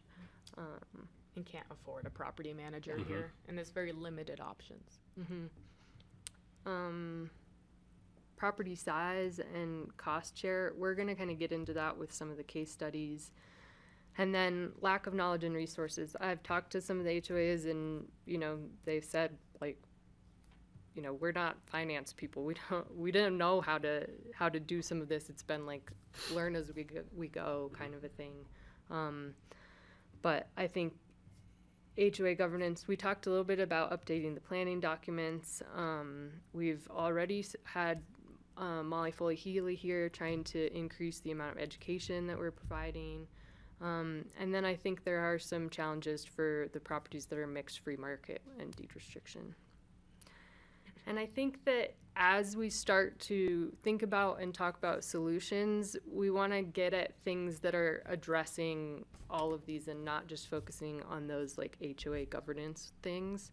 And then to bring it up again, I think from what I've heard when I've talked to these HOAs, they just feel like the costs are just piling up, right? The insurance is going up, the price of these building materials and contractors is going up, and it just like feels, I think, like one thing after another, making it unaffordable. And I know of at least one person who, when they sold their Hunter Creek property, the reason for selling their unit that they gave Pam was that they can't afford the HOA dues.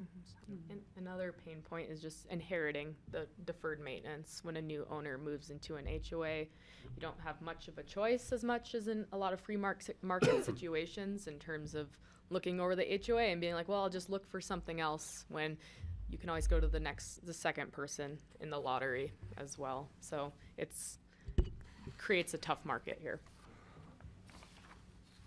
Another thing I would just add is, because we're like looking a lot at what's happened over the last few years, APCHA has adopted in the regulations requirements now for HOAs to have property managers in their first year of being built, and also having capital reserves, and there's requirements for it, but it really only impacts new builds. And so that's so we've tried, but there's not a lot of ways to alleviate what's happened in the past. Yeah, that's a good point. Case studies.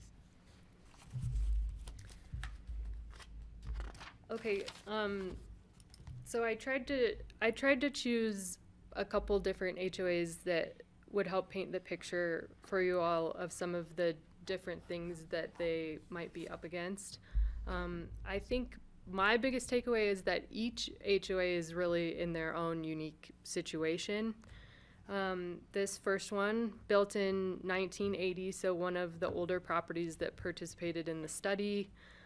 They did participate in the 2011 studies, and I'll just say that these monthly contributions listed on here are for the whole property. It's not a per unit. That was what he asked for in the study for them to provide. And does not include other dues, so this is just for the capital reserves. Yeah. So I think this one is interesting because it's a large number of units. They're all in assumingly somewhat similar financial situations because it's all Category 4 units, so they've had some of that complexity that they're not experiencing. And they are projected in 10 years to be in that positive balance, but they're facing over $500,000 in recommended repairs, so still quite large capital expenditures that they have going on. I think one thing is they're splitting that amongst 28 different units, which helps. We'll show you the next one, only 6 units. So some of those larger costs shared over 28 units is going to be a little bit easier to take, I think, than some of the ones that are just 4 units. I'll move on to number 2. So this one,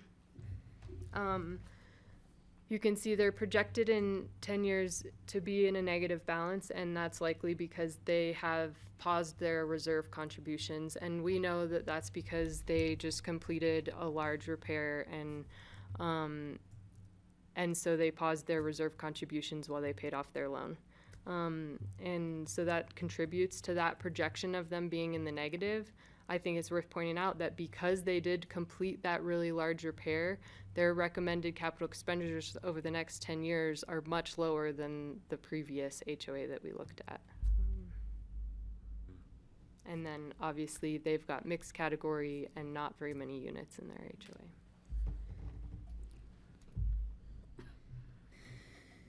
So this one built around the same time as the last HOA.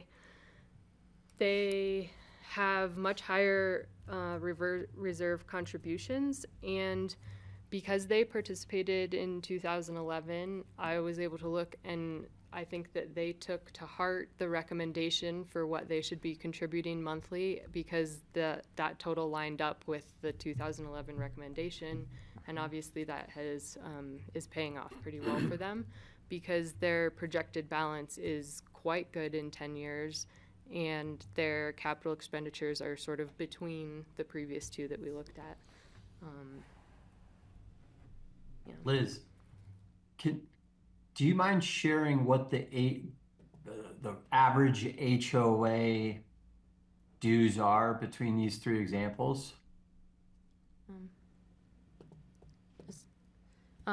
Emily, I think you have like people's dues, but we don't have the average calculated out right now of average dues for all the HOAs and what they're Or if you just contributing. said like a one bedroom across each of these HOAs, you know, are they radically different or are they pretty similar? I think the challenge with breaking it down like per unit, which I think is what you're potentially asking, is that I believe HOAs base their contributions on square footage, so they could be different from unit to unit, which is why they're looking at it as like a HOA as a whole monthly contribution. Some do it that way, by It square varies. footage. It doesn't matter if it's a one bedroom, a two bedroom, or a three bedroom, your HOA dues are the same. Yeah, it really varies. Like on average, this HOA is putting in $277 a month into their reserves, right? So. Oh, yeah. So it wouldn't be perfect, but yeah, you could take the contributions and divide it by number of units. Yeah, thanks. And the fourth one, so built in 2000, a little bit newer. They did not participate in 2011. That doesn't necessarily mean that they didn't conduct a study on their own at some time. But their projected balance in 10 years is, I think, demonstrates that they're struggling, and you can see that it's because their recommended capital expenditures are over $1 million. And I looked at this one, and the was recommended that they get a new roof, and that alone was $600,000, so almost half of this. And I think that it's worth pointing out that their roof, I think, was metal, so it's going to be more expensive than some of those. This is kind of toward the public comment, but it's going to be more expensive, but potentially last longer. So there's some trade-offs there. I think that this HOA in particular has some of those higher costs because of the materials used. Anyways, hopefully that kind of gets at some of that like granular data that you all were asking for and paints a little bit of a picture of what the HOAs are up against. Yeah, because the real goal here was just the unique situations and demonstrating all the different dynamics at play, and so now you can see them side by side. Yeah, just a comparison so you can see side by side.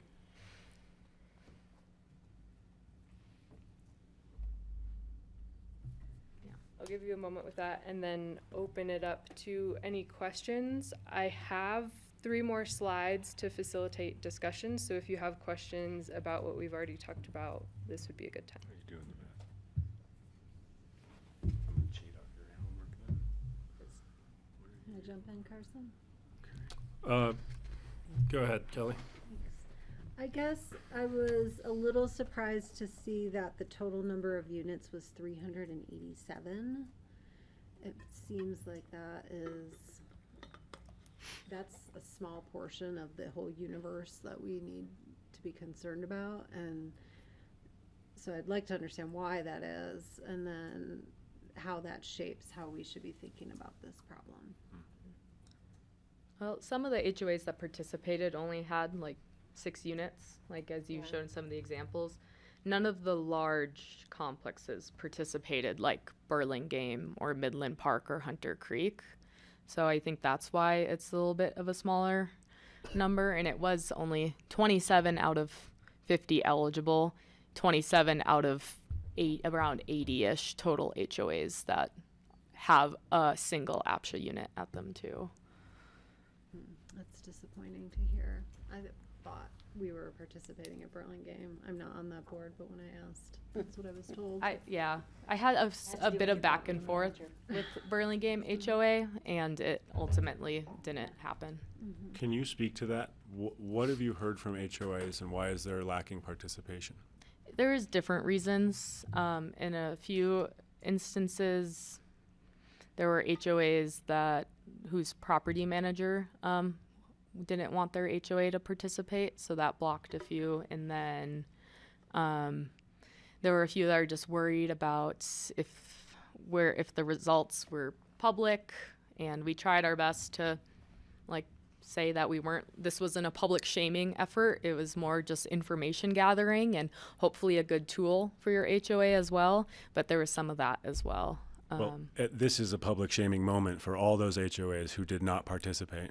Mm-hmm. And then there are a few who just wanted to go through who's done their capital reserve study in the past. They wanted their own, because that way it's more comparable. There are a few that have kept up. Or they're like, we just did one. Every 3 to 5 years, they do an update. Yeah. They are doing exactly what they should be doing. So that's also one of the reasons why some of them did not participate as well. Could you speak to who those are? I We'd do have to go not look. know, Yeah. because it's usually what happens if somebody goes under a contract and they've done it, we can provide that to the person who's buying the place. Right. So, but I do know that from the 2011, there were a few that, boy, they just took that and they just went forward with it. That's awesome. Yep. Yeah, there are at least a few. Yeah. Yeah. Peter has No, his this hand is up. crazy. I mean, the absence of Hunter Creek is nuts. Like, just from everything we hear about what's going on. Especially considering the dues in Hunter Creek. Like, I'm a little, Peter, anyway. I've been trying to contain my excitement, and I'm surprised we're kind of not all jumping for joy at this outcome, because when I saw 8.6 or whatever, 8.7, I was shocked, quite frankly. I thought this was going to be at least $100 million problem. And so aren't we not just totally elated with this outcome? I mean, I think 14 of the 27 that participated are negative balance. The other 23 didn't see a need to participate for whatever reason.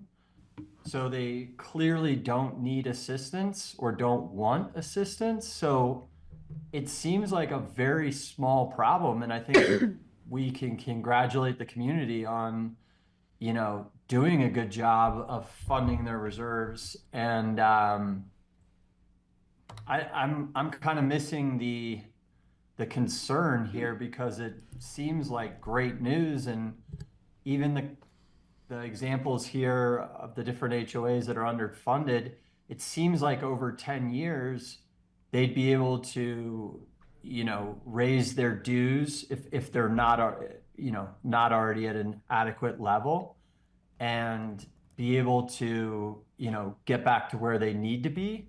And if it's, to Kelly's point, this is only a sample. These examples, that's like less than 75 units there.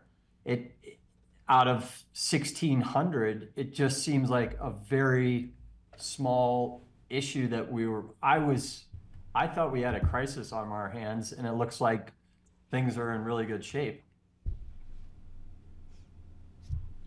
Kelly. No, Peter, you're right. I led with the negative, and I appreciate your celebratory tone, because I did have the same reaction where I was like, oh, this is fixable. Like, this is a fixable problem, when I read the memo. So you are right. I agree with you. We should be celebrating this point that we've gotten here, and frankly, the degree of cooperation. Chinese Communist Party doesn't give all the data. So we're missing at least 40% of accuracy on that data. I would cautionarily say, let's celebrate a little bit, but then let's also pay attention to the fact that we're missing a huge chunk of data, and also that it's not our job to represent HOAs and bolster capital reserves. It's our job to represent the tenants and owners of the APCHA housing stock. Yeah, I mean, I think, admittedly, we're looking at less than 20% of the for sale units, but I agree. I thought these numbers were going to look worse, and I think it's encouraging that they don't. I think, from the board standpoint, I think more education of buyers so that buyers understand what this means is something that we should be doing as a board. Personally, I would like to see part of your listing packet should be a capital reserve study that is less than 5 years old or 6 years old, or pick a number. But I think HOAs should be doing these, and I think buyers should be asking for them and understanding them. The people in Hunter Creek, be curious if they were a long-term resident, if they were relatively new, right? But I know some of those dues are $1,500 a month, and this keeps dues from getting to that point. And so I don't know if that's even something we can do, but I mean, certainly if you buy a property, your lender asks for the HOA. I mean, they get that, right? And so as a buyer, the budget doesn't really mean anything if you don't have the capital reserve study. So I don't know. I agree, Peter. I mean, this looks much better than I thought it was going to look. And there are some things that staff is working on in conjunction with communication and with Meg with regards to that if you want to start to bid on anything, even if you want to rent, you have to take and we're going to have a video or something of APCHA 101. So people can understand what we're looking for with the qualification paperwork and the type of paperwork that we need, things like that. With regards, we do require people to take a home buyer education course. It tells you certain things, but it doesn't tell you absolutely everything that you need to know. Maybe not. So that's also something that we want to kind of work on as well, that we can provide more of this information. The biggest issue, and I mean, I've been with the program with housing since 1992, is that you are buying a subsidized product, but you're paying free market prices for absolutely everything else. And it doesn't dawn on you. It never dawned on me until all of a sudden it's like, oh my God. Finding somebody to try to come and fix it and anything like that is something, and that's something that has not been out there enough, is that just by the way, you are buying a subsidized product, thank goodness, but everything else on top of that is free market pricing. Peter? Yeah, we keep touching on this topic of the affordability of owning affordable housing. And is there another way to approach this? I appreciated that Liz in her intro talked about, one of the objectives in this study is to get at the root of the capital reserves issue, so we're not having the conversation again, and try and address it. And to your point, Cindy, this HOA dues increasing, and it's increasingly less affordable to maintain these HOAs and these units. Do our income categories and the categories of units not take into account the cost of free market maintenance of affordable housing units? And could we lower the cost of, if we're going to subsidize anything, I'd rather lower the cost of the unit with people being prepared or having the income and savings to pay free market to maintain the units, rather than try and keep up with maintaining the units with subsidy. Well, and that was a long way of saying, do categories account for the cost of free market maintenance of the units? The lenders take all that into consideration when they're providing a loan.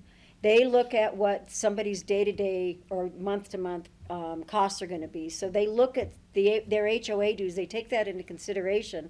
One of the reasons why we did change our requirements for purchasing in categories is that a Category 1 person cannot buy a Category 4 unit.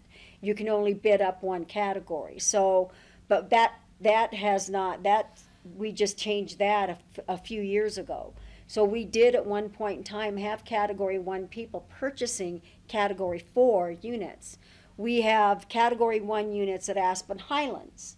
People were able to buy, when it was first built, they were able to buy a one-bedroom unit for $40,000. That was a Category 1 price. Their HOA dues were more than their mortgage, because we didn't, and they did know that going in. So but you're right, in essence, it's a lot of things have changed. Nobody really also pictured insurance going sky high like this. And the issues of more and more multi-billion-dollar homes being built in Aspen, and not being able to find people to come in and help repair your place, finding a plumber, finding an electrician, things like that. So that's one of the reasons why we believe that education, to be an owner, is so important. And that's why we're trying to work more towards education to any brand new owner as well. We're getting there. My understanding too was with Burlingame 3 in the HOA dues were taken into account. Yes. With that, from what I read in the declaration and what Chris Everson sent. Yeah. So we're learning, I guess. Yeah, but historically not considered, and so good. And I just would know, it's part of, the decisions and discussion relative to not having as many low-income ownership opportunities available. Right. Yeah. And so like we also, I would say staff was really pleasantly surprised at the results. I think we had a good takeaway too. We're like, wow, 50%-ish. And also acknowledging that there are still real dynamics at play that make it difficult for even successful HOAs and the struggling HOAs. And I think the public comment today also represented that well, as to the disconnect with the deed restricted housing and the economy of Aspen. So, and now I know we're starting to kind of talk about solutions, and so maybe if there's more data questions, we can backpedal too, but we can start talking about solutions and where we're going next. I think I'll jump ahead here. We, in our brainstorming, kind of categorized potential solutions into 3 areas. So education and resources being one, policy changes being one, and then some sort of program or multiple programs being another. And one of our closing questions is for you all to think about, do you agree with those solution areas? And if so, what do you want to prioritize, so that we can bring you back something at our next meeting in October? Could you run through? They're not on the Can we get the slides back on the screen? Education and resources policy and programs. programs? That's the one. On as part of this study, these HOAs, when they have had the results of this study, is there a recommendation for them on how to better prepare or plan that they can take into account? Sorry, can you repeat the question, Peter? Sorry.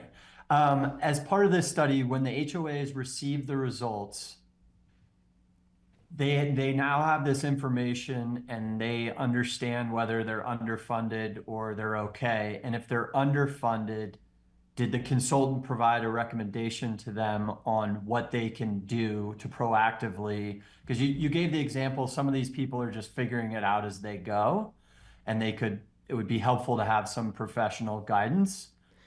Was that included with this study, or would that be something separate? Yeah, so it's a good question. I think the way to look at the study is it's a budgeting tool, and it lays out like a 10-year plan for them and recommends, do these repairs at this time, or this end of life replacement at this time, so it is a budgeting tool for them to use over that 10-year period, and then they recommend that they update it at 5 years. But as far as them sitting down and talking to a professional, I think that probably has to fall into this education and resource category. They gave general recommendations too, like updating bylaws or covenants too, to help with their management. And like Emily said, though, it is like, here in 10 years, here's what you need to expect financially. So they didn't give a hard number, as in here's what every single person should be charged, but it is here's what you need to be prepared for the next 10 years.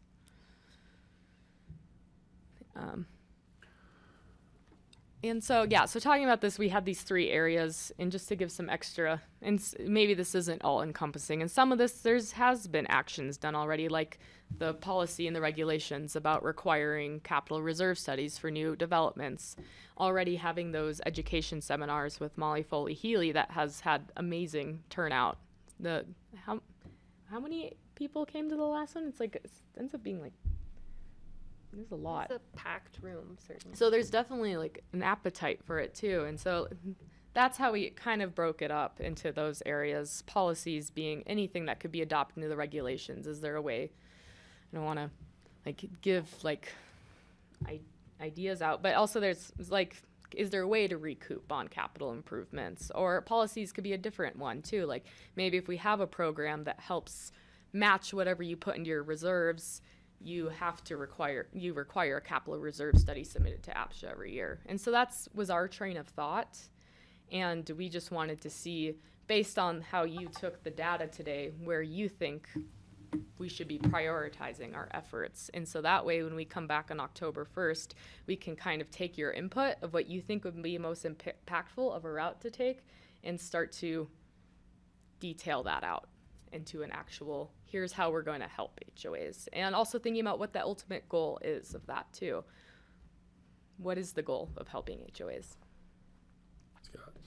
I loved the idea that came out of public comment today about, and that it sounds like Molly is interested in participating in, which is using the resources available to us to benefit the HOAs that are struggling. And so education to HOAs on how to do forecasting and how to accurately estimate repairs, and coupling that with providing them with the list of contractors that have worked with APCHA houses to try to start squaring that circle, I think are good first steps that, like you said, will help solve things further down the line.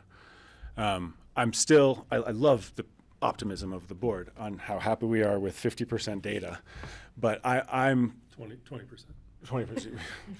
Man, 50 would be great. 8.7 million is a good number. I wrote it down and circled it like, oh, let's just get that number. But I don't think that's the number. And the reality is that this could become a $100 million problem unless we do numbers 2 and 3, in my opinion. That there are structural and systemic problems that are happening here. There are split incentives. There are areas where people are just not going to use rational free market economic theory to solve the problem voluntarily. And that's why our housing authority was formed. So I'm always going to be leaning towards structural solutions like policies and programs that might address this, while we're recognizing that this is a really wicked problem. It's going to take, from what I'm seeing, from 35,000 feet, it's going to take fundamental shifts in the way we're doing things. It's going to take collective bargaining. It's going to take collaboration. It's going to take consolidating properties to insure them. It's going to take educating and providing consistency to the HOA environment that we're working with, so that it's easier for us to work with them instead of hoping that they'll work with us. But the way it looks right now, I'm not as optimistic as the rest of the board. I'd love it if someone would just donate that $8.7 million and solve that problem, but that doesn't mean that we don't have another problem in 15 years. So I personally think that pushing towards more policy guidelines, like requiring new deeds to include information about HOA capital reserves, about new policies from APCHA to project this information into the community more transparently and through our education channels on our website when buyers are interested, hey, this is an available unit and this is the HOA and these are the studies associated with that HOA. We shouldn't, I don't think, ever become an advocate for prioritizing certain HOAs over others, but we should certainly be advocating for the people that we're here to represent. So I'm going to lean towards 2 and 3.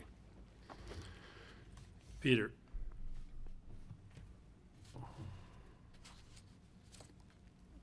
Peter, you're muted. Peter, you're muted. Thank you. We're only having this conversation about half the APCHA inventory, Keep the picture. which is the ownership, and not the rental side. And I'm assuming there isn't a concern about the condition, because As Liz and Emily said, you know, part of this is the long-term maintenance of the community asset of housing. And we're not concerned, it doesn't seem like, about the condition of rental housing.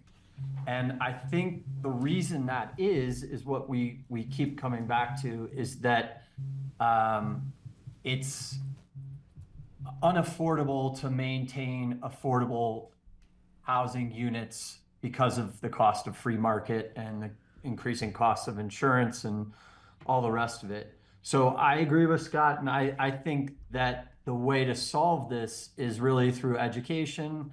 And, you know, Scott talked about there's not incentives potentially for people to really maintain their units and figuring out policy around that. But I think that's why this issue exists with ownership and doesn't exist in the rental side. Go ahead. Peter, I think that that's a really great point. And the split incentive in rental properties is something that I think that we as a board and APCHA should be considering working with local utilities and partners like CORE, because we share the values of energy efficiency. Hearing that 65+% of the repairs that are needed are building envelope issues tells me that that's also an energy efficiency issue. And we have a lot of partners in the community who might be interested in helping to bridge that gap to solve the split incentive. So thank you for bringing that up. I think that it's a great position for us to take as a board to help provide assistance to renters who might want more efficient living conditions. I think I'm going to backtrack here because I did skip a slide. One thing that helped me was to start thinking about, like, what are those successful HOAs doing? What does a successful HOA look like? And how can we institutionalize that sort of thing among all of the HOAs? And that was one way I tried to start thinking about solutions. And I think hopefully it can kind of get to, like, avoiding those Band-Aid fixes if we can figure that out. Right. What do you think about the idea of using someone like Molly to create boilerplate language that gets disseminated through all the HOAs? Is that something that you think would help begin to solve that problem? The thing of it is with boilerplate It's- language for condo docs, is you have to look at how it was approved. You have to look at a lot of different things. It's not really boilerplate that you have to work with. She has to look at a lot of different things. That's why we wanted to provide her. We would pay for her time to meet with certain HOAs if they had questions, but we wanted to make sure that those questions were not ones that she would all of a sudden have to do research into all these docs before she could answer them. Right. So it's not that's something that is not an easy fix.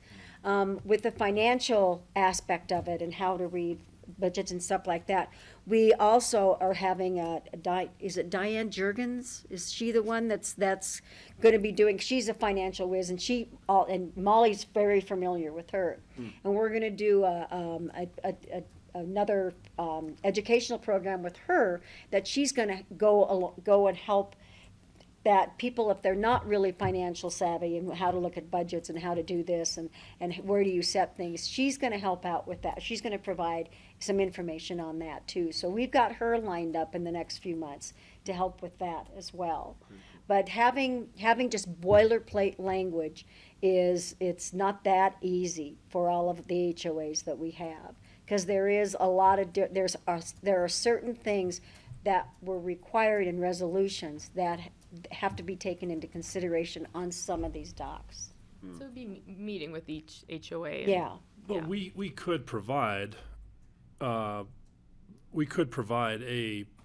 standard set of documents for an HOA today, and then because Yes. we do have it is a unique thing that we have deed restricted units in Pitkin County. We could do that, and at least if then they have an attorney and they have to, it's at least that they're not starting from scratch. Right, right. Because Molly, I believe, did the ones for Burlingame. Yeah. Didn't she do them for all? all and three? she mentioned that in the past Yeah. I forgot what year it was, but she's done some Yeah. advising for HOAs in APCHA before, probably like 10 years ago. But she, And but there's also the 9, through Kiowa, there's also the 9 required governance policies that are required as well. And we actually, had her do those for interested HOAs. Again, you can't force HOAs to come through, but for interested HOAs. And there are updates, and that's another thing we want to bring her up for, is because some of them, especially the collection policy has changed 3 or 4 times. If you don't have an updated collection policy and somebody's trying to collect past dues and they're trying to put a lien on their property, they may not be able to because they don't have that policy. So there are certain requirements like that as well, that we're trying to get that education out there to these HOAs. Tom has come off mute. Oh, ominous. Yes. Ominous. Tom. Yeah, just a word of caution. It's going to be hard to get a lawyer to do a sort of canned set of covenants or Okay.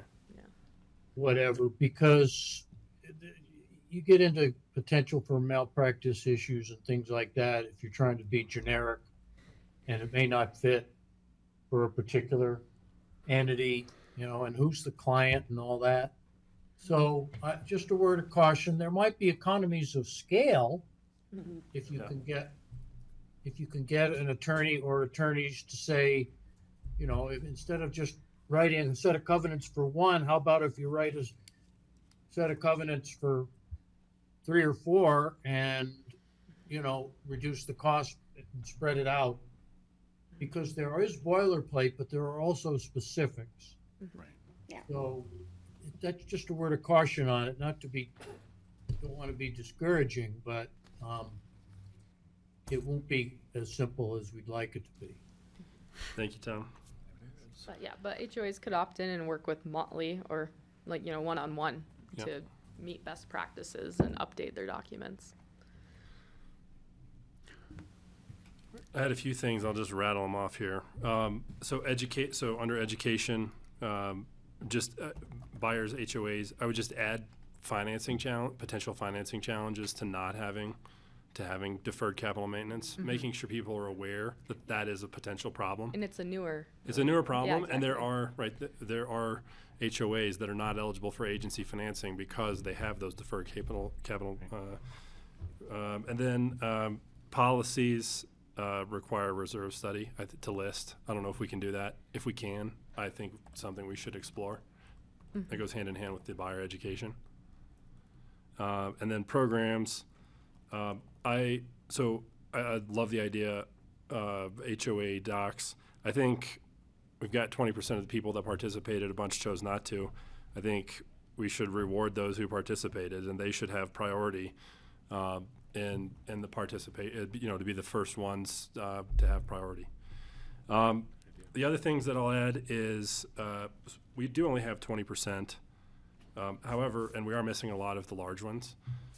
However, a lot of the large ones I know have professional property managers, and part of Kiowa fiduciary duty, those professionally managed HOAs are very likely to have a recent capital reserve study, to have adequate reserves because it's required. And I mean, so Unless Fannie Mae or Freddie Mac if said something. if somebody who's not doing it,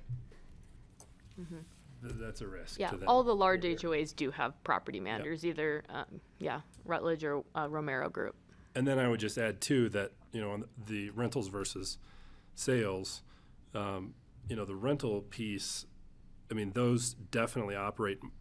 The free market does take care of those more because if those properties get condemned, I mean, then that's a loss of income, and we've seen some of those trade here recently, and I know there were capital that was part of the transaction. There was money that went into those, so I'm less concerned about the rentals because the overall value of the project is sort of captured. It's profit driven, exactly. That's it. Those are my comments. And for the ones like this, what the city owns, we do that's RD3 did capital reserve studies for the properties that the city owns, the main properties. So we have that, and that's how we build our capital projects over the years, is based on that study that they provided for us. Yeah. Whether Centennial and Castle Ridge do that, they have their own owners, we can't tell. Well, I mean, we've seen some with $1,500 HOA monthly Yeah. dues. Why are they doing that? Right, they're doing that most likely because they've gotten a reserve study Yeah. and they have to. Yeah. Kelly? Do you ever hear from those privately owned rentals that, you know, they want to increase rents or something beyond what their category restriction is because they need to raise money? Not for that these? I know of. I don't, all we get is on a month, because Centennial and Castle Ridge, their management plans are different as to how they can increase rents. They have it's specifically in their management agreements with the city. And so on a yearly basis, they have to provide us with how they figured that out and what their new rental rates are. And so it's based on their management agreement that they have.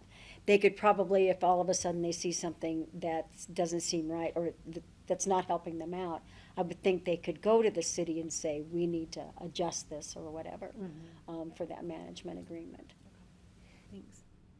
I've spoken with several tenants in rental properties in town who want their rent to be higher, who want the categorization to go up.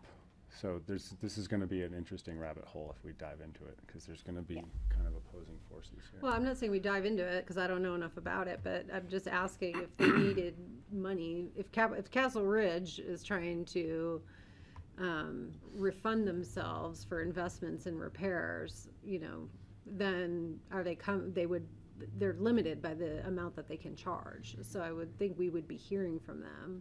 You know, again, I think some of that, like you said, goes the opposite direction. Like, can you please make some of these repairs? You know, and make these places more livable?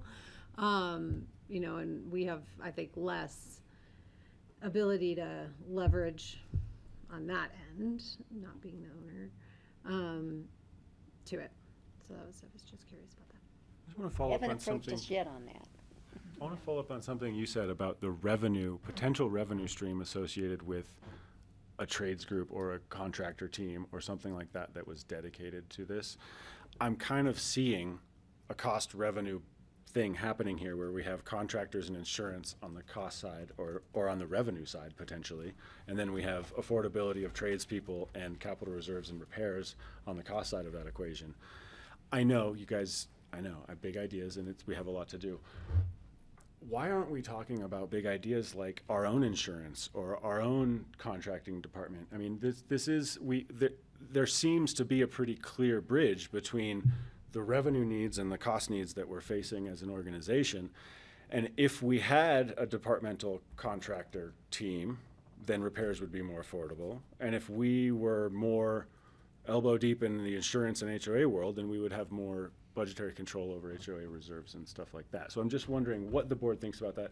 I know I'm young and these are very big ideas that would require a lot of work, but I want us as a board to explore them at least a little bit and briefly. Is anyone totally opposed? Love it? No, hate I it? mean, I have a lot of big ideas as well. There's some assumption that a arm of contractors will create revenue, you know, or be subsidized or be zero sum, you know. So I wouldn't necessarily jump to conclusions. That would be the hope. You know, I spend time thinking and researching the value of creating a public bank here in our region and being able to reinvest that into the community. I think both of those are out of the scope of what this board and staff can do. I mean, my hopes for APCHA are like much smaller in what I think we can bite. You know, I mean, I would love for us to just see a staffing study to even know if we're appropriately staffed for the things that we're endeavoring right now, you know, as is. Right. So I don't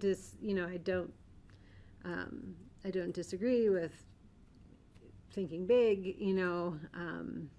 I think that if that's just beyond this scope. I mean, I think some things that we tried in the past and didn't fully run with, but like we had some small working groups from APCHA board members that would get together and research and debate a topic, you know, and bring those ideas back to the full board. you know, maybe that's something that this group contemplates, or maybe we agree as a collective to say, like, you know, two people can go off and work and build out an idea together and bring it back to the board with the consent of the whole board, knowing that they're doing this conversation and work. But you know, I just think, like, we have to be reasonable in what this organization can do. Again, I think this work, if we can figure out a plan for this work, even if only for 387 units, is still incredibly meaningful for this board and the staff that we have to take on moving forward. And, you know, I still have concerns about the inventory that's not included, because I'm like, wow, we're still should be stewards of those, and clearly we're not partners with those owners yet. So that you know, I think that that's an opportunity as well. Good point. I have one thought to come back to your question about what is success? What's the root cause of success? And it's that everyone's contributing for the future in their HOA and investing in their home. And this is sort of big picture, but thinking about like a collective HOA or insurance or emergency fund that all APCHA owners have a certain percentage or sliding scale that they pay into, and then they can go to that as emergency grant applications or something in the future, where it's sort of like a secondary HOA. This is all like 30,000 foot, but just an idea to think about of exploring as a program option. That's what came up for me in terms of success, is making sure that everyone, like, to get that success, you have to guarantee that everyone's contributing. And that might be one way to do it. We've as a group been also putting out a lot of different ideas, and they're not cooked yet, but we do plan on bringing them back to the board as well. Yeah, and based on what you all thought the priorities are, or opportunities, and I've seen community land trusts that have had models like that, where either they pay a monthly fee or a percentage of their mortgage that goes into a fund for them to tap into for capital improvements. Maybe there's a lot of different ways to do it, though. Yeah. I think next steps is or at least what I'm hearing, is that we can bring back to you on October 1st some of our ideas, maybe half cooked, that we've brainstormed that fall into these three categories for you to discuss further, and we'll include things that you've said today, and there were some recommendations from RD3 that kind of go into what we were talking to, like pooled procurement to lower costs and things like that. Does that sound good? Is there anything else that you think we should be sure to capture in our next discussion, either that we haven't talked about today, or? I mean, if it'd be possible to pull together. Oh, sorry, Peter. No, go ahead, Scott. Sorry. I was going to say, if it'd be possible to pull together some sort of idea about what this HOA document might look like, something a little bit more concrete about how we might add value to the HOAs who are struggling to manage their capital reserves. And then, yeah, I'd love to hear your guys' ideas, especially the half-cooked ones. I mean, APCHA was a half-cooked idea in the 70s, right? And look at us. So the ideas are more important the less developed they are, because that's the more innovative idea. So I would love to hear them. And then I think to close, I just want to give a shout out to both Liz and Andrew, because they gave a lot of feedback and helped with this. So very grateful for partners at the city and county. And for those Andrew, who used to be part of APCHA, Cindy's got is Housing for Pitkin County. We happily stall. It is a coordinated effort between all three. Yes, yeah. Yes.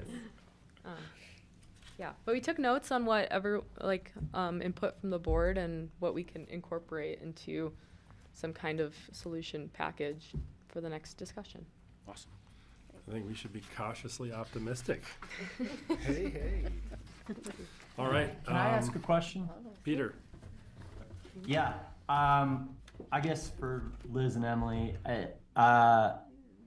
does this report, because I know there'll be a newspaper article about this and trying to find what the takeaway is, this tells us what the health is of a portion of the HOAs and a portion of the ownership units, 20%, sounded like a number came up.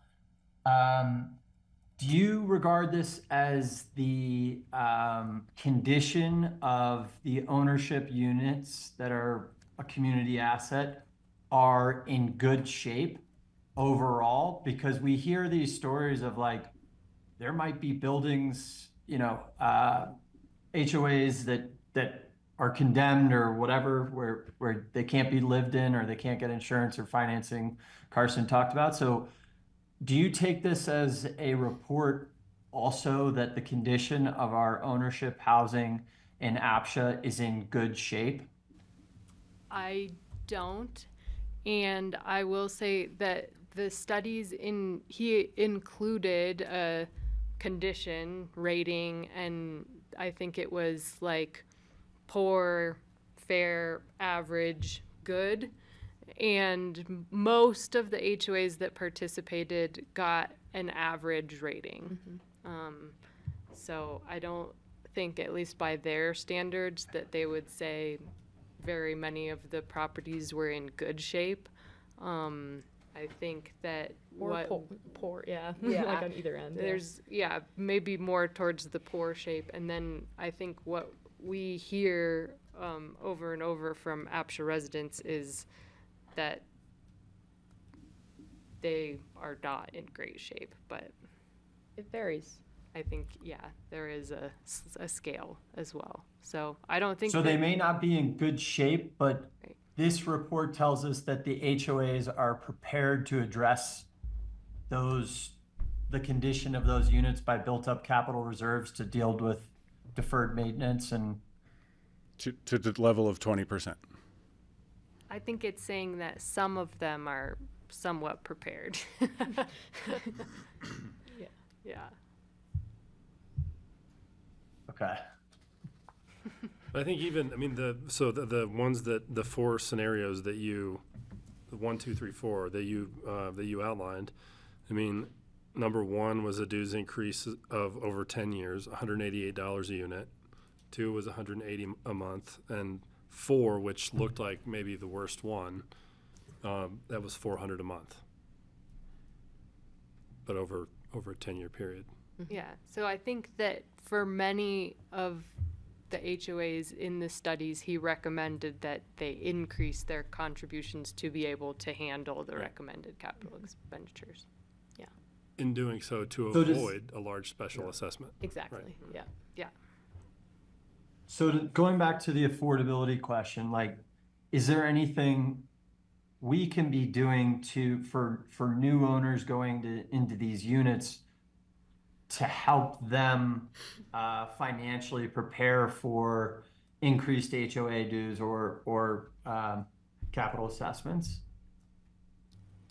I do think so, and I think that'll get into those solutions, and hopefully we can come up with a couple things to bring back that will get at just what you're asking. Okay, thank you. Is how do we prepare them for understanding what the potential costs are outside of just buying a new home.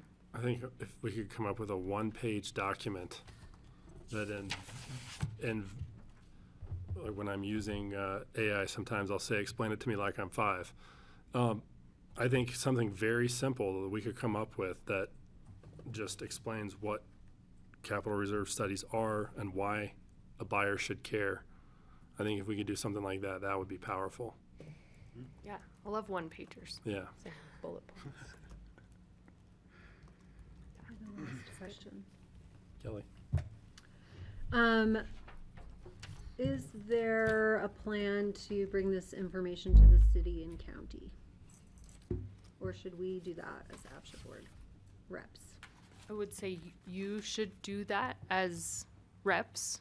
I think because I think we're going to have a number of these discussions over the next year, or whatnot, we can update them at some point if there's a bigger thing to talk about. But I think until we get to a point where you all have made more decisions, I think that maybe those updates should come from you all.